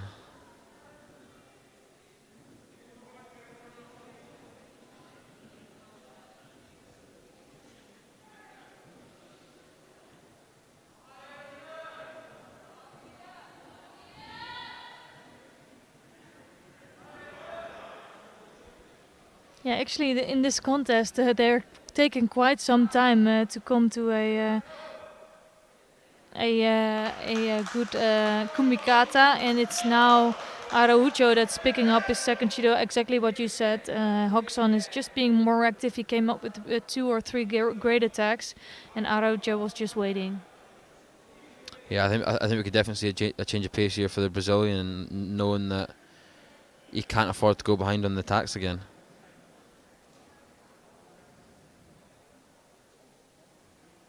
But again, these two are just both fighting for the small advantage here at the start on the gripping.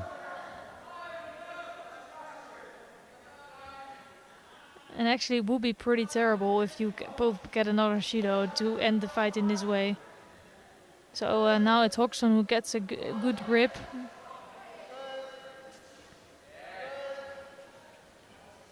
Yeah, and he twists his body slightly just so he's got that a little bit more distance in between them. Yeah. Araujo's trying to close the space and pull him in towards him with a double lapel grip. Jack again with the Makikomi. Another good attempt. He's starting to really feel comfortable with this left Makikomi. I think so, yeah. So he's turning left slightly, and it's creating that extra little distance between him and Araujo. And Araujo, I think, really needs to pull Jack back in using his other hand to square him up a little bit, because he's struggling with this sort of side-to-side movement. Yeah, you can tell that Araujo wants to get closer to Hodgson, but it's not going to happen with that left hand of Hodgson there on the lapel.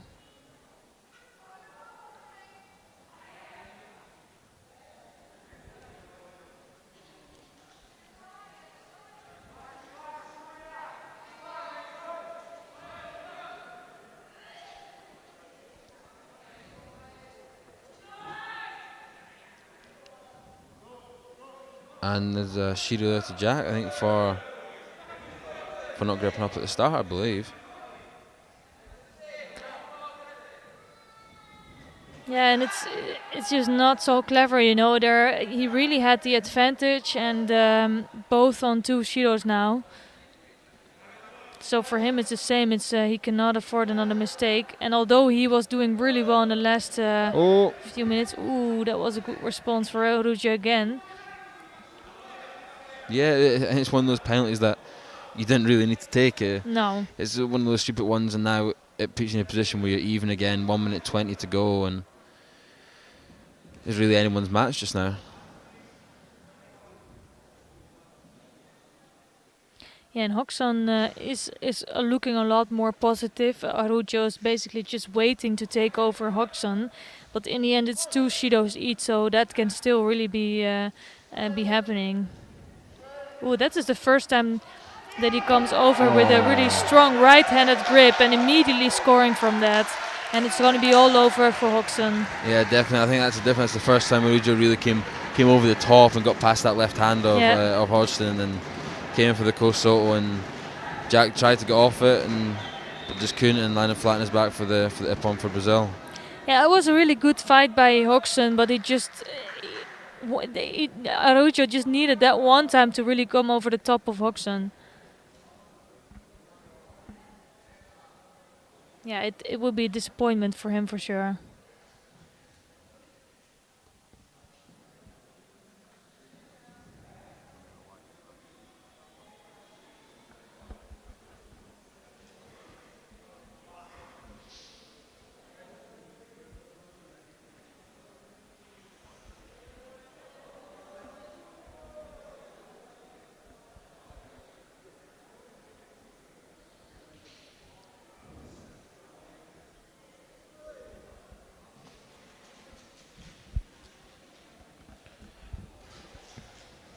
Yep, so another bronze for Brazil, and they've had a really good day today. Yeah, with, for sure. multiple medals across a lot of the weight categories. Yeah, they also brought a big team here, and it's interesting because actually for Brazil it's impossible to go to Great Britain at the moment. But they were in Azerbaijan training there after the last Grand Prix, so they were allowed to enter the country and do the competition here. Yeah, and I think that's just some of the things that a lot of countries are having to do now. I know we had to do it when we had to send a team to Russia. We had to go to the Netherlands first and stay there for a week before we could travel to Russia to compete. And that turned out to be a bit longer there, right? Yeah. It didn't necessarily go to plan, obviously because of COVID. But it's all these things that like, all the countries are having to do logistically to get to these events, and it's good to see the dedication from the teams. And if anything, it's even better because you're seeing these full teams go to all these competitions now. Yeah, it's actually making the competitions a lot stronger, because if Brazil wasn't here, you know, it's quite a big amount of athletes that are not competing then. So we're coming to the last final of this weekend, and that will be between Revas Chikoidze of Georgia, and he is wearing the white judo gi here, and he is facing Jordani Fernandez Sastre of Cuba in blue. And it's Fernandez Sastre who has the better results in the past. He is the bronze medalist of the last Paralympic Games, so a really good result under his belt. But it's Chikoidze that's quite new to the scene, and he's a really good athlete. He already picked up some really good medals. So I think this is a really even match, and I'm really curious to see who will win this. Yeah, definitely. We've seen a few fights of the Cuban today, and he's looked really sharp. So yeah, not seen too much of the Georgian, but it'll be interesting to see how he handles this final. Yeah, nice first encounter. Fernandez bringing Chikoidze to the ground, not doing any newaza. Still, I think they're just focused in the dachiwaza.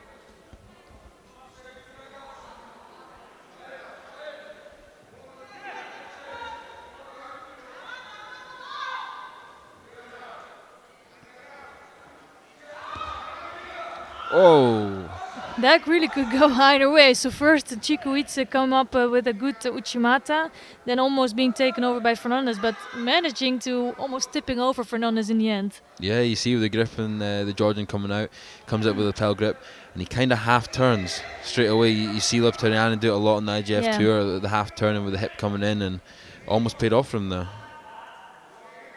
Yeah, that can be so tricky, because at some point you feel like you're really taking over your opponent and then going over in the end because you're stuck with your arm.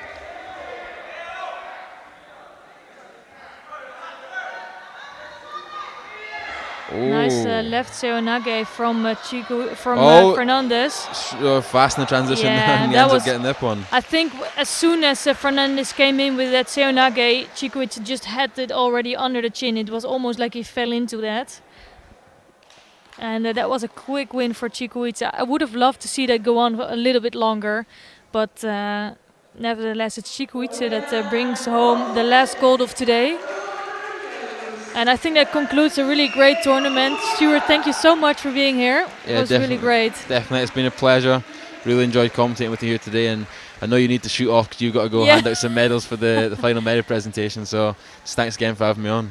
Yeah, it was really great, and I think we had a really successful tournament. Georgia just picking up the third gold medal, so they will top the medal podium. It's Uzbekistan and France who also picked up 2 gold medals, and then we have gold medals for Brazil, Ukraine, Azerbaijan, Mexico, South Korea, and Italy. So a lot of different nations. Here you can see the last action of the plus 100. And I really enjoyed this weekend, and I hope you did too. And thank you so much, everyone, for watching and listening. And of course, we hope to see you back in the next tournaments.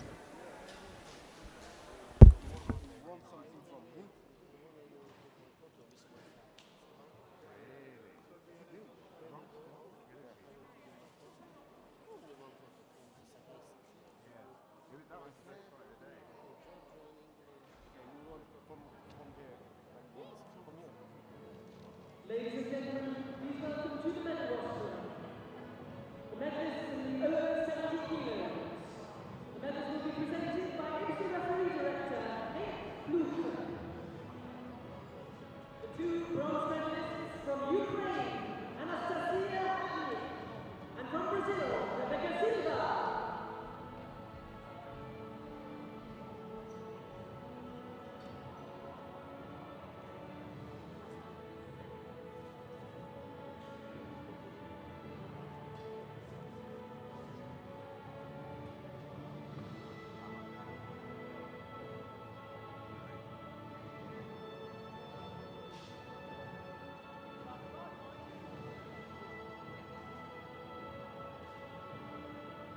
The silver medalist from Brazil, Meg Emmerich.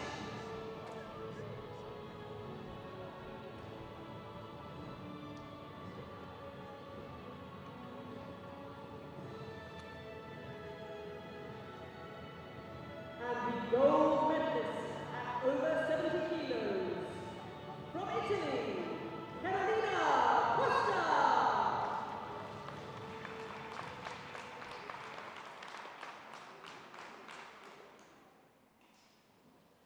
Ladies and gentlemen, please stand if you are able for the national anthem of Italy.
Ladies and gentlemen, our medalists.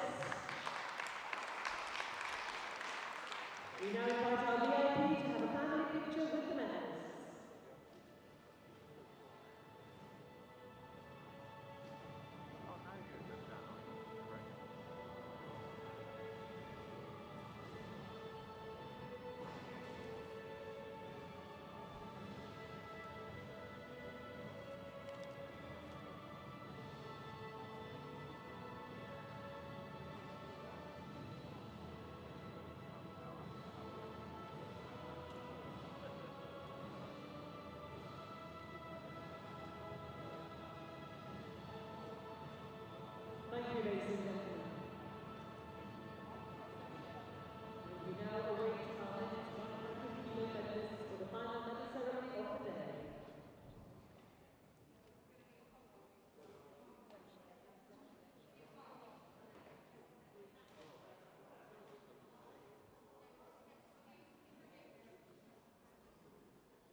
men's over 100 kilos medalists.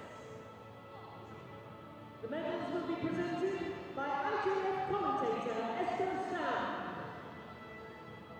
The two bronze medalists from Brazil, Willem Zaraujo, and from Korea, Choi Wang-gyun.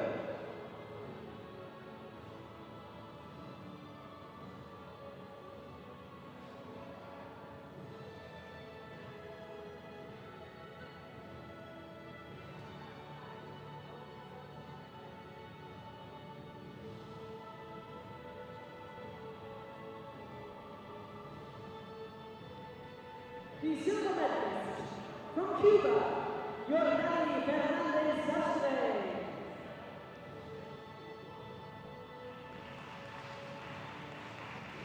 And the gold medalist at over 100 kilos from Georgia, Renat Chicoite.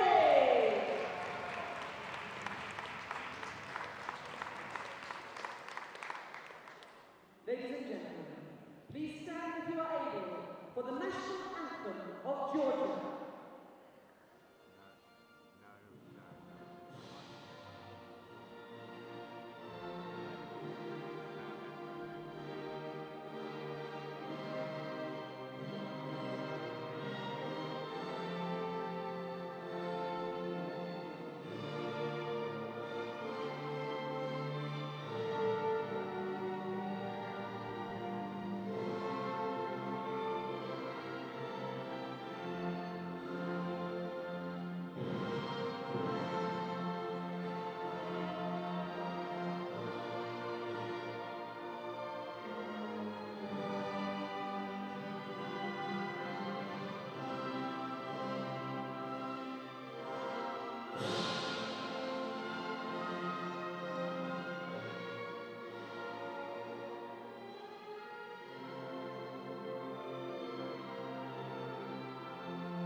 Ladies and gentlemen, our medalists.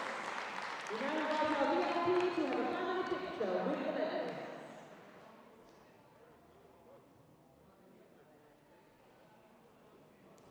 So as the final photographs are taken, ladies and gentlemen, it only remains for me to say that this brings to an end the IBSA Judo Grand Prix 2021. We have been privileged to witness some fantastic displays of judo from all our competitors over the weekend. And we wish the best of luck to all of them in their competitive careers going forward, especially those who will be fighting at the Tokyo Olympics later this